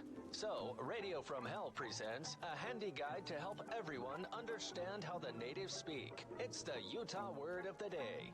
And today's word is... Joe. G-E-L, Joe. And now to use the word in a sentence, LeVar and LeGrand are here to show you how Utahns speak. Listen carefully for the word Joe. Our word today was supplied by a famed Utah attorney who has undoubtedly heard this word used more times in his life than he cares to remember. The word again is Joe. Hey, LeGrand, how's tricks? What? How's what? Tricks. You know, things. How's things? How's it going with you? How's tricks? Oh. How's it going? I got you. How's it going? I asked you first. What? How it's going, that's what. I just asked how's it going, then you... Never mind. What's wrong with you? Well, sure. I mean, no doubt I'm just fine. I'm a little distracted, maybe. Who wants to know? Never mind. What's got you so distracted, LeGrand? Well, I was speaking on the phone with my uncle down to Moab. My Uncle LeGrand. I'm LeVar, you're LeGrand. That's the... So's my uncle. Huh? Yeah, LeGrand Peterson. He owns a small gravel pit down to Moab. Wait a second. Ain't you LeGrand Peterson? No, I'm LeGrand Peterson. He's Peter S-E-N. I'm Peter S-O-N. Well, hell, that's confusing. Not to us. But anywho, he wants me to come down to Moab, help him catch some appliance dumpers. Some what? Someone has been dumping old appliances into his gravel pit. Oh. And he can't catch them. There's like 10 old fridges there and more every couple of days. So my uncle LeGrand will have to pay to have them all hauled away. and that's going to get expensive. But if he can catch who's doing it, maybe he can get reimbursed. And if not, well, he's just going to have him thrown in jail. I guess illegal dumping can get you jail time. It's jailable, all right. So long as the jails down there ain't full. Yep. But I got a few things to take care of first. Hey, LeVar, I just noticed your hair looks kind of different. You using some kind of junk in it? Yes, my wife made me try it. It's some kind of new hair gel. Join us again some other time as we examine how the Utah natives speak with the Utah word of the day. Get it come over on. with. Hurry up. Mess me up, baby. Just like this show.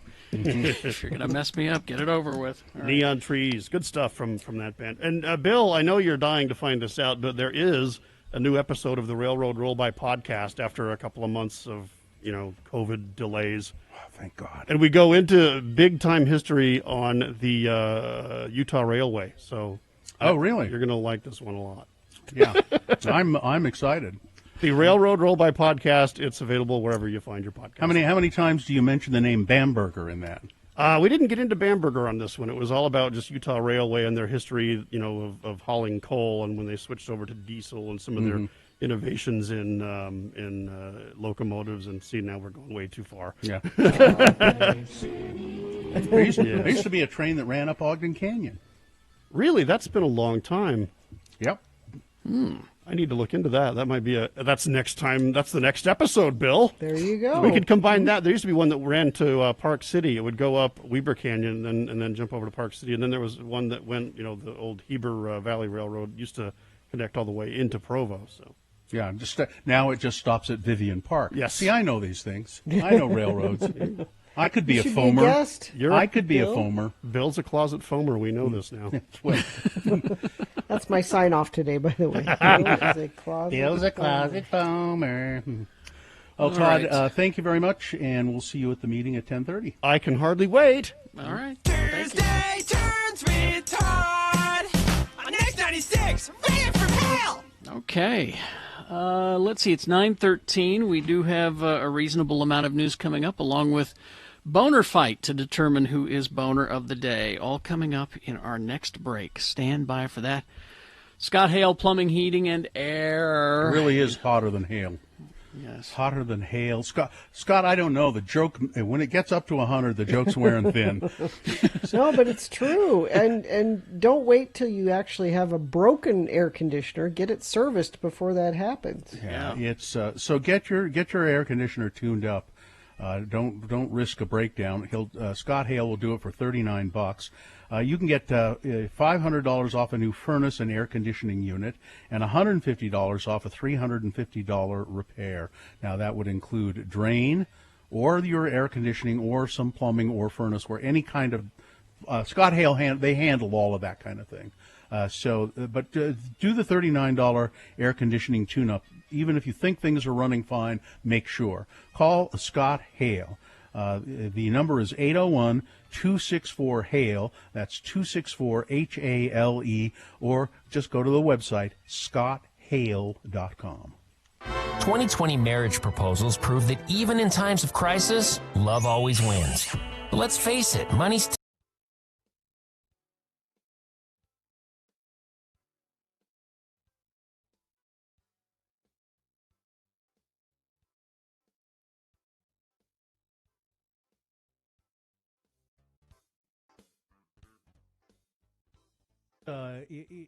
It seems to my grandmother always had one hanging on the back of the bathroom door with a hose on it. That wasn't a... Oh, it wasn't? It wasn't? Well, what was it? Oh. It was Really? red rubber Yeah, that wasn't a hot with a water. hose on it? No. Wait a minute. She just left that out? What was that for? You really don't know? I just want you to tell me. I might know, but It's something that's not recommended anymore that women do. Oh. Don't, Well, I think that's what that was. I think that it was not a hot water I bottle. think it was also used for enemas. They used them for enemas, I think, as well. Sure. But it was the same thing, right? There was the hot water. You could take the hose off. I don't think you should I think use it it was for all of those things. Well, I think it was the same deal. You could take the hose off, and there was a stopper. I think. this really disturbs me because I thought it was just a hot water bottle. It was like at my aunt's house. Nope. And I saw that. She just left that out? Yeah, they always used to be hanging on the back, right? I mean, she knew that we were coming to visit. So they can dry them out. You got to hang them What are you up. just leaving that out for? They were always on a hook on the back of the People bathroom are coming door. to visit you. It was the custom of the time. Back in the day, that's what they did. Don't do. But I think they also used them as hot water I bottles. hope not. I'm going to look it up. I'll look it up. If your grandma ever handed you a hot water bottle, I hope it was something Hey, different. even if it was an enema bag, all right? Why did she leave that out? She knew that we were coming to visit. You put stuff away when you know people are coming to visit. Put that in the enema bag drawer. I mean, I know we're family, but and they used it for flushing other things out as well. Yes. They used it for douching. Why would my aunt just leave that out? Harry, don't douche. She's a horrible person. No, everybody did. I remember my grandma having it hanging on. Grandma Fern had it on the back of her. Douche. I mean, I didn't like her anyway, but now I really don't like her. But see, it didn't do you any damage because you didn't know. It's doing it now. The memory. It's making me think about. Are you scarred now? No, her thought process. Family's coming to visit. I'm just going to leave this out. I don't care. Well, maybe somebody in the family needs an enema or a douche or a hot water bottle. It's handy.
$9:20 right now. We do have Boner Fight coming up in a moment to determine who is Boner of the Day, probably about 7 minutes from now. So before that, a reasonable amount of news brought to you by Nightingale College. You can earn a bachelor's degree in nursing in as few as 32 months with 3 convenient start dates per year, no prerequisites and waiting lists. Getting started is easier than you think. Visit them online at nightingale.edu today.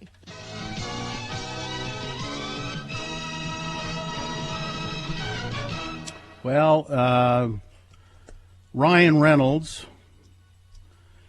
you know, he needs the money, I guess. He's sold his aviation gin company, Aviation Gin, which is gin. I've had it. Hasn't he only had it for a short time? I don't know. Yeah, it's just been a few years.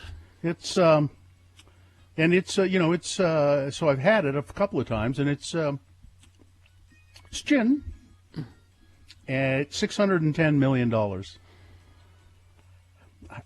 E.T. has learned that Diageo, the world's largest spirits maker. How do you know it's Diageo? I just do. She knows stuff. I've never heard of them before. Yeah, they're huge. They own everything. They have reached an agreement to acquire the American-style gin company that he co-owned through the acquisition of Aviation Gin LLC and Davos Brands LLC for an estimated $610 million, based on sales over a 10-year period. A press release states that Reynolds will retain an ongoing ownership interest in the company. A little over 2 years ago, I became an owner of Aviation Gin because I love the taste of aviation more than any other spirit, Reynolds shared in a statement. What I didn't expect was the creative joy learning a new industry would bring. Growing the brand with my company, Maximum Effort Marketing, has been among the most fulfilling projects I've ever been involved with. So what he means is I had the money to buy the gin company, and I had the face and the reputation, the fame to put my face behind it and sell it. And raise it up and make it worth a ton of dough. It's been very fulfilling to use that creative energy. That's why people buy it, because, they see it in the store and go, hey, that's that Ryan Reynolds gin. I want to try that. It works. Well, here's the thing, though. He owes at least $2 million of that to Hugh Jackman. Because they did this viral, you know, Hugh versus Ryan campaign for the gin for about 6 months. So I figure he owes at least $2 million to Hugh Jackman to help build up the name. I'm sure that Hugh was compensated. So you get a free Hugh. You get a case of gin a week for life. Case of gin a week for life. I want to thank Diageo for their incredible team and passion, he said. We're so excited for the next chapter of Aviation Gin, which I promise will require just as little reading. So at least he made a good joke there. But also, Ryan, keep this in mind. With all that money, you don't have to say yes to every script that comes under your door. Was he doing that? You can be a little bit more selective. I've looked at some of the stuff that he's got coming up, and I'm like, you can be more selective than that. Why? What's he doing? What's he doing that's not good? There's a couple of projects that are questionable. They're still in development stages, so I'm not going to go into it. But well, you should counsel. You should counsel him, Carrie. I'd be more than happy to. We got this Twitter notification. I know you guys had recently chatted on the air about the Zephyr Club being torn down. Well, looks like another Salt Lake City legendary music venue is coming to an end soon. Yes, that's right. They're tearing down Symphony Hall, ladies and gentlemen. No. This was a Facebook post that somebody saw from Tristan Southworth. It's a sad day in our industry and for those of the underground. A piece of history will be leaving Salt Lake City. Some of you may know of a little club called Club Sound, or In the Venue, or maybe Bricks. It's been known as all of those things. For the past year or so, it got converted into Show Gear Rentals, a company that rented out lights, sound, and gear. I just helped them move into a storage facility as the building has been sold for demolition. As much as it saddens me from all of the memories I had in that place, it's been a long time coming. I did, however, grab a few bricks and some amazing stagehand literature I found in the rafters. Rest in peace, old friend. That was last show I saw there was Real Big Fish. I also saw David Cross there. Quite a few shows. The Utah Department of Alcohol Beverage Control is looking to build what appears to be a multi-story liquor store in downtown and floated the idea of curbside pickup at its state-run liquor stores. Where would this be? During a presentation before the Utah State Liquor Legislature's Business Economic Development and Labor Appropriations Subcommittee, DABC Executive Director Sal Patilos outlined where the agency is. Stores in Saratoga Springs and Farmington will open later this year. Land is being acquired for a new liquor store in Salt Lake City's Sugar House neighborhood. And then Patilos showed the committee a rendering of a new downtown Salt Lake liquor store. They've identified a particular piece of property downtown we may be able to use. We're consulting with Salt Lake City about whether or not they have concerns about developing there. They didn't really say where it is. Downtown real estate is a premium. Patilos identified no location, but the artist rendering appeared to show a store on Broadway? Broadway and Edison Street. Which by the time they get that built, maybe this COVID thing will be, Broadway and Edison Street. That's up by Copper Onion, Copper Common. Yeah, but just a short hop, skip, and a jump. Patilos floated the idea of allowing a version of curbside pickup that he called click and collect. I don't know why they wouldn't do this. It would allow patrons to order online and pick up at their nearest liquor store. Patilos said it was similar to what other retailers have done. There are costs associated with it. It has implications beyond the DABC, and a lot of off-premise retailers would love to have this, but I do know there are concerns about off-premise retailers, alluding to efforts by bars and restaurants to allow go drink services. He said he would allow the service for liquor stores under his authority, but he took it to the legislative subcommittee to tell them about it. So apparently he can do it. He can do it if he wants to, but he's informing the legislature that he might do it, if I read that correctly. So the guy who's running the Postal Service, DeJoy, is before joining the Trump administration, Mr. DeJoy, who is a Trump ally and fundraiser, was on the board of directors of XPO Logistics, a large transportation and logistics company that does business with the United States Postal Service and has contracts with other U.S. government agencies, such as the Department of Defense. In 2014, XPO acquired DeJoy's company, New Breed Logistics, for $615 million. Well, he still owns all of that. Huh. He still owns a big chunk of XPO. This is not okay. No, none of it is. None of it is. I want the grown-ups to come back and take care of things. November cannot get here fast enough. The White House is about to promote a new, unproven, sketchy coronavirus treatment, maybe. Mike Lindell, the CEO of MyPillow and an enthusiastic Trump supporter, says so. He told CNN. Now, Mike Lindell is kind of a whack job, okay? He is. So this is according to him. He has told CNN that he took part in a July meeting with President Trump to discuss oleandrin as a potential treatment for coronavirus. But such an early enthusiasm for the compound, made by using a toxic shrub, is not only strange but disturbing. 3 infectious disease specialists told CNN on Monday. It's only been tested in laboratory dishes and is unlikely to end up as a treatment for anything, they said. This is really just nonsense and distraction, said Dr. Jonathan Reiner, CNN medical analyst and professor of medicine at George Washington University. Oleandrin, made from the flowering oleander plant, is a compound similar to dioxin that comes from the flowers known as foxgloves. Both are extremely toxic. You can find online a preprint, non-peer-reviewed paper that seems to suggest that in vitro, or in other words, in test tubes, there is some antiviral activity for this compound. But I can tell you there are millions of compounds that, when tested in vitro in a test tube, appear to have some antiviral activity, but they are worthless in humans. Oleandrin is poison. Lindell has been added to the board of Phoenix Biotechnology, which makes an oleandrin and has received a financial stake in the company. Trump has said he has heard about oleandrin. Well, it's something that people are talking about very strongly. People are saying, and I'm hearing. He said, we will look at it, and we're looking at a lot of different things. It's poisonous.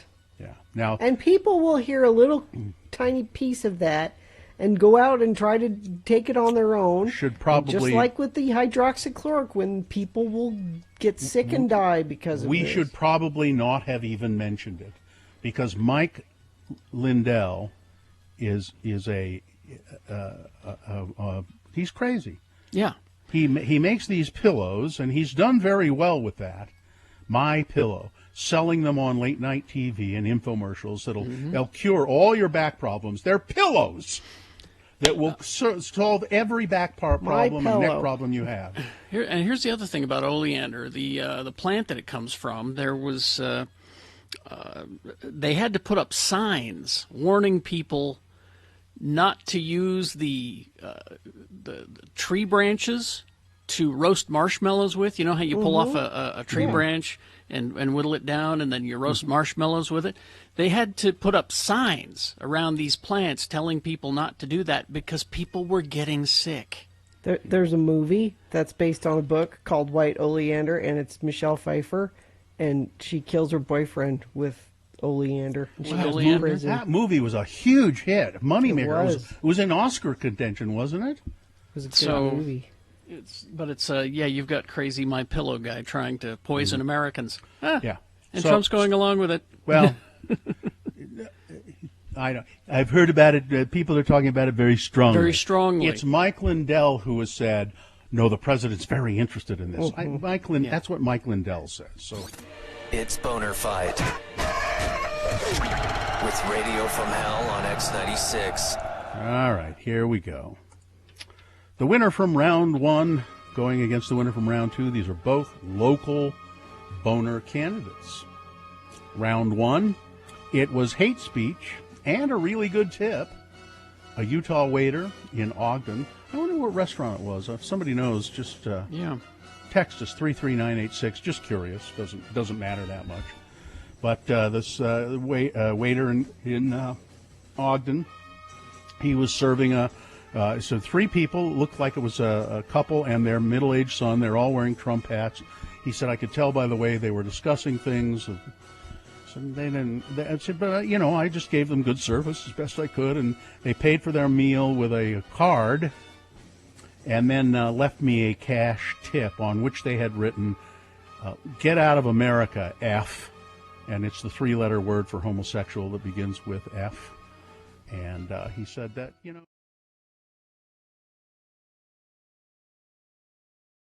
was a really good tip because it was only a $27 check, and they gave me a $5 bill.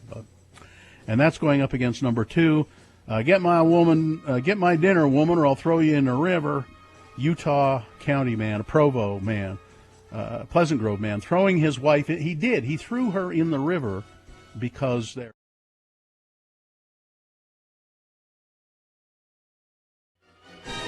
Okay, you've got to decide of these 2 candidates which one is the worst, which one should be Boner of the Day for today.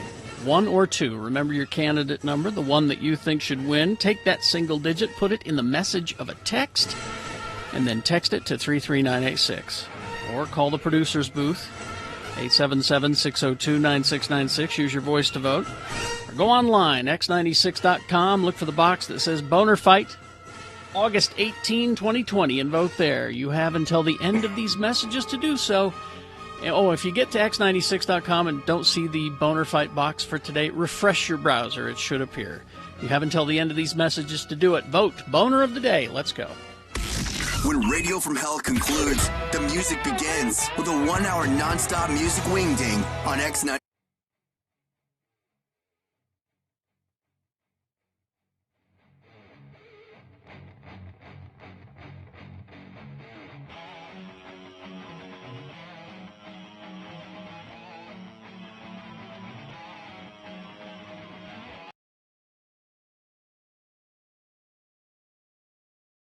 systems go. Prepare for countdown.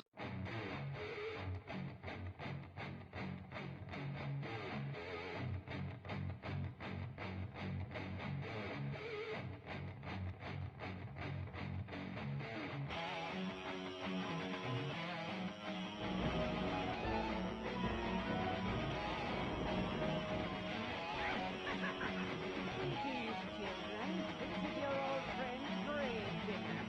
Today I have a frightening yarn that has all the ingredients you need to make you shudder. Sex, violence, lawyers, and 3 exploding human heads. This tale is called Lash Blows. And we take you now to the law offices of Parker, Jameson, and Osborne, attorneys at law. Parker, Mr. Osborne. Parker, your wine on time. Oh, so it is.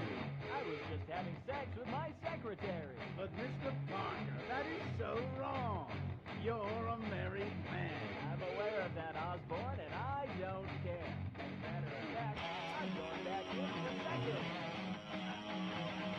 Parker, your head is getting bigger. Oh, my God! Look at all the blood! What's all the racket in here? Parker's head just exploded. Good Lord, what a mess.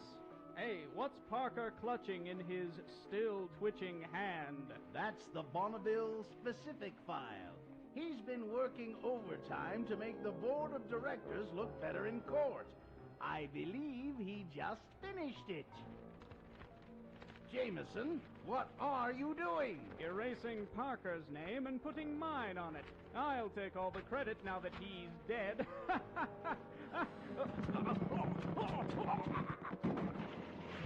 Now Jameson's head has exploded too. I'd better call for help. But first, I'm going to go through their wallets and steal all the money. They're not going to need it, and no one will ever know.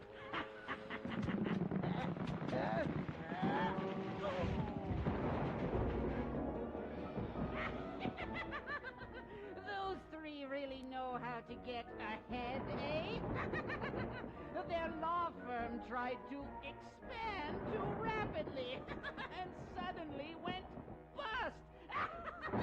Well, in case you hadn't figured out the moral of the story, it's if you're a lawyer and you do something bad, your head will explode.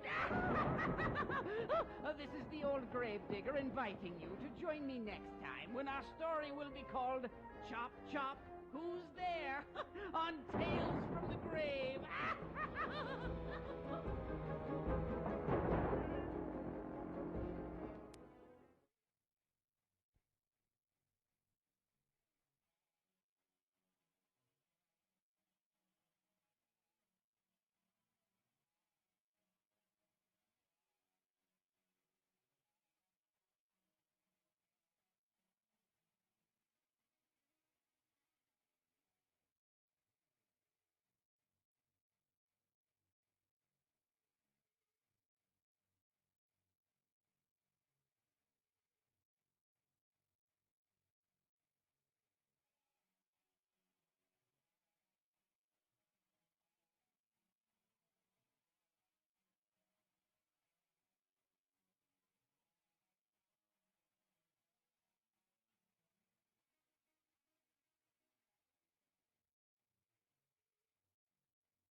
Brought to you in part by a chicken sandwich, homemade chicken sandwich, and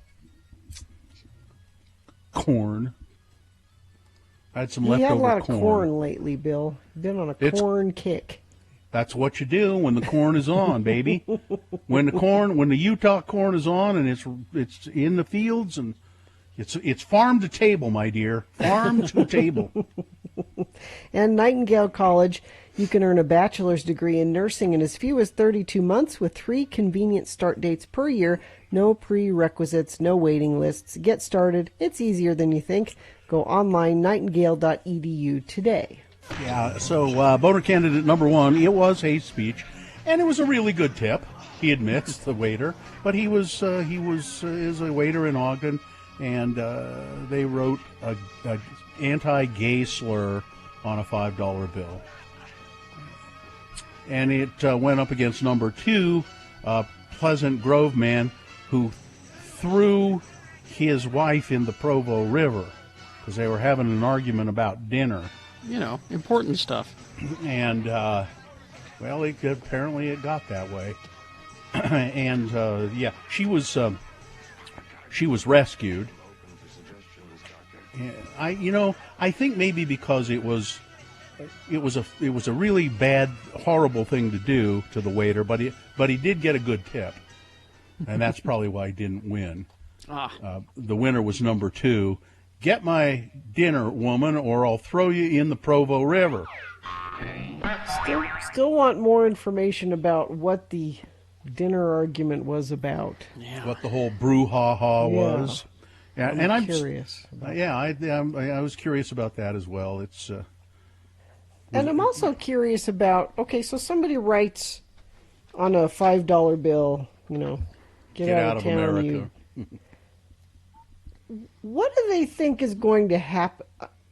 Well, they don't think he's going to leave the country. They just think. I almost wish he could have seen that while they were still there, and he could have walked up to him and said, "What did you really think was going to happen? No, did you think I was going to read this and go, that's it? I'm moving to Canada." Gina, that's not why they do it.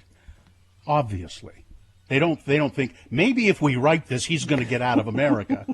They do it to hurt you. They do it to hurt your feelings. And what kind of person gets there? Like, we were all little kids once. What gets you from being just a regular little kid to a grown-up person that thinks the kind of little kid that is raised by grown-up people who are like that? Yeah. I don't know this person. I'm guessing he's gay. And I don't like that, so I'm going to write this on a job. What? That will hurt somebody. You're purposefully doing it to hurt somebody. What kind of person does that? It's a little, it was just addressed beautifully in that Umbrella Academy, an episode of the Umbrella Academy that I just watched, where this young man who is gay but doesn't really know it yet. He's in high school. And he admires his uncle, who is this macho guy, who's saying, you've got to enlist in the Army. They're going to make you a man. You enlist in the Army. They will make you a man. And so that's what he's going to do. He's going to enlist in the Army. Now, there's a character that's trying to talk him out of it because he knows that he's gay. And he says, and if you enlist in the Army, you're going to get killed, and that's no reason to enlist in the Army just because your macho uncle thinks you should. But he looks, and it turns out that the macho uncle is very bigoted against gay people, and he's very bigoted against gay people because he himself fights against feelings of homosexuality. And why does he fight against that feeling in himself? Because he thinks it's wrong, because he thinks there's something wrong with him for feeling that way, rather than trying to figure out a way to accept it. And it just goes on and on. Because he was taught by his parents, and that's the thing, is that parents are not teaching empathy. And it's unfortunate. Fortunately, my mother was... she was. I don't know if she knew she was a liberal or what, but she was a person who said, "Well, you've got to try and understand all people, and who they are and why they are. And Well, take a look at this text. This will break your heart. Honestly, the worst part, Gina, it works. It hurts, and I don't feel comfortable in this country. I always ask my boyfriend to wait outside the bathroom for me just in case. All the little bits of hate add up. That makes me sad. See? I'm sorry you have that. There's no reason for that. There's no reason for that. You're not hurting anybody. It's and people they trade on the fear of it.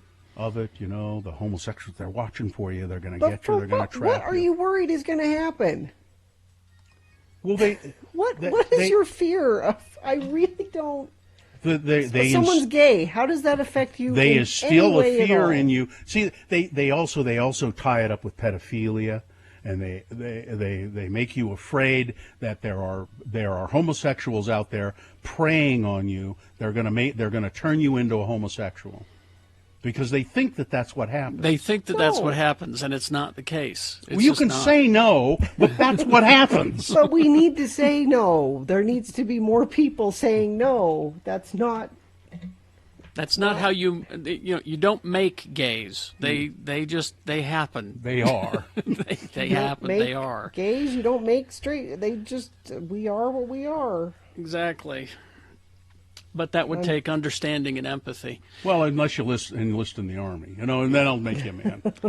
It's just easier to listen to Rush Limbaugh and, let him tell you what to think. There are plenty of real things to be concerned about. There are plenty of real scary things that are actually happening and things you need to look out for. We don't need to make up these imaginary scary things. Here's an interesting text. This is, they're afraid that other men will treat them the exact same way that they treat women. No, well. All right. We'll take a break. We will be back. Brooklinen.com is the website to go to, referred to as the Internet's favorite sheets, and they're certainly our favorite sheets here in our house. We love them, but they want you to know they're expanding beyond the bedroom to the rest of your house. And if you go on to the website, brooklinen.com, you can see they have not just your bedroom stuff, your sheets, but they've got artwork. They've got all kinds of things for your house, candles, robes, all that. But they really want you to know about their bath towels.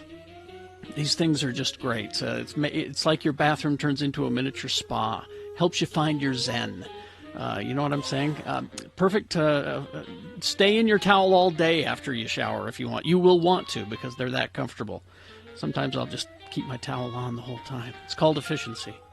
Brooklinen is the perfect place to find all the comforts for home. You can pick and choose your level of fluffiness from their ultra soft towels. They're so confident in their product that everything comes with a lifetime warranty. Use the promo code Jackson, my last name, Jackson, for 10% off of your first order at brooklinen.com. That's BROOKLINEN.com, and the promo code Jackson. Brooklinen, everything you need to live your most comfortable life. Reasons why wearing a mask is fun. Number one, you can fill it with M&Ms and eat all day without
They cataloged 1,568 cereals released over 150 years, and then let people vote on which one is the best cereal in history. In history. So not current cereal, just The greatest cereals of all time.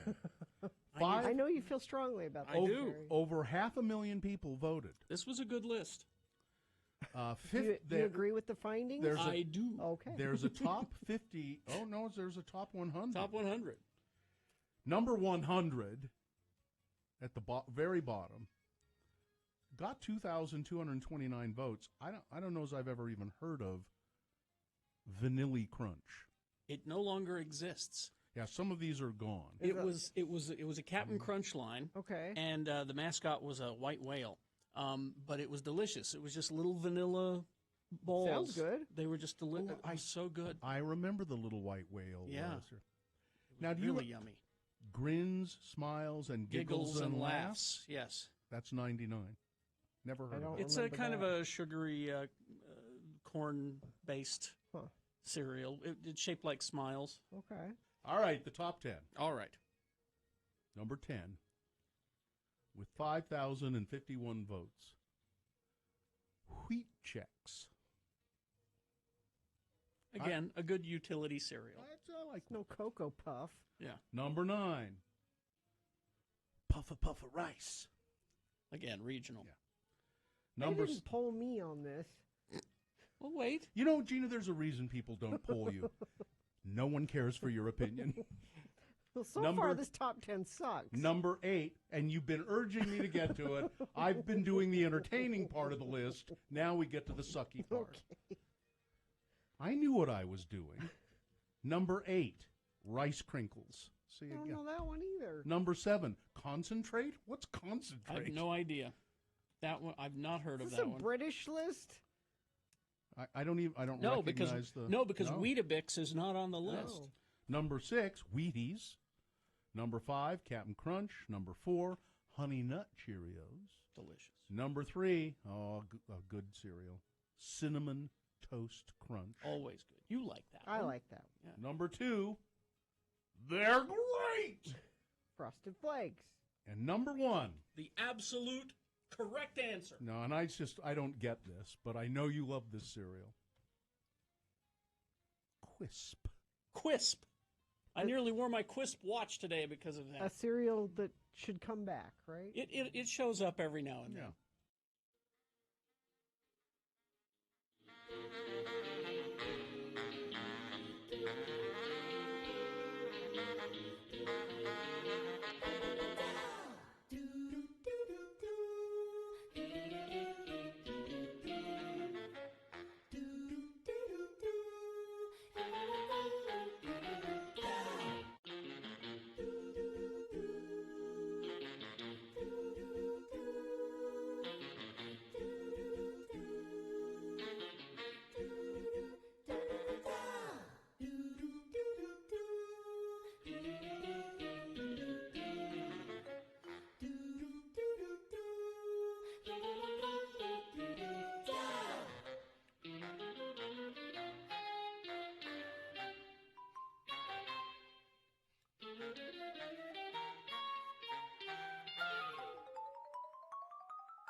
And just a real quick reminder, unless you're hearing this on Monday morning, Not Monday morning, Wednesday morning. Wednesday morning, excuse me. It's Blarg's Day. Every day is Blarg's Day to me. We've got this thing going. If you go to x96.com, you can find the Park City Restaurant Association cocktail contest information. You click there, and you'll see a place where you can reserve a spot with us this afternoon at 5 o'clock for a virtual happy hour we're going to be doing online. There it is. Huh. Is it there? Yeah. And you can save a spot now. If I understood it correctly, you can go there and save yourself a spot for 5 o'clock. Yeah, it says only 96 spots are available. You can join in. You can log into, and there's a code and a link, and save your spot. It says so. Now, of course, you can go to the Park City restaurants that are listed in the contest and try all of these cocktails for yourself in person. They are all making them and serving them there, or you can try them online with us this afternoon. Oh, you know, it's kind of deceptive. It says, we have only 96 spots for you all to come and join, so on August 18th, click here. And the word here is not highlighted in any way. But if you hover over it, okay. It does, but so All you click here, use the code, log on, save your spot. So we'll be drinking at 5. Drinking at 5. Well, some of us may maybe get a little head start on that. I don't know. You gonna pre-game, Bill? You're gonna Maybe pre-game, aren't you? Maybe a little, just a glass of wine or something to lube the old gears, get everything going. All right, Let's do the promo and crawl away. It's going to be a really hot week, so cool off with Radio from Hell in the morning. Now, as you know, on Wednesday mornings, we like to start things off with things that must go. And you know where you email us the things that you can't deal with anymore, and we help them make them go away. But you have to send us your must-goes in order for us to help you. So send those to radiofromhell@x96.com, and we'll give it our all, so to speak. Yeah. And then Dr. Cobble will be back here 7:45, help answer your COVID questions, so be ready to call in with your questions. Join us for Wednesday's Radio from Hell show on X96. Good enough? Yeah. Well, I do have good news, Bill. What's the good news? Dee Snider is working on his next album. Who is that good news for? Somebody Mrs. felt Snyder? Somebody felt it was important enough that they sent it to me. So maybe Mrs. Snyder is excited. Gets him out of the house. All right. I think we're good, right? Mm-hmm. Yeah. All business? Mm-hmm. Yeah. Good job, Katie. We'll see you at 5 in the virtual happy hour. Live long and prosper, bitches. Don't you know who I am? Bill's a closet foamer. Corey is next. Kicking off nothing but great tunes for 60 minutes.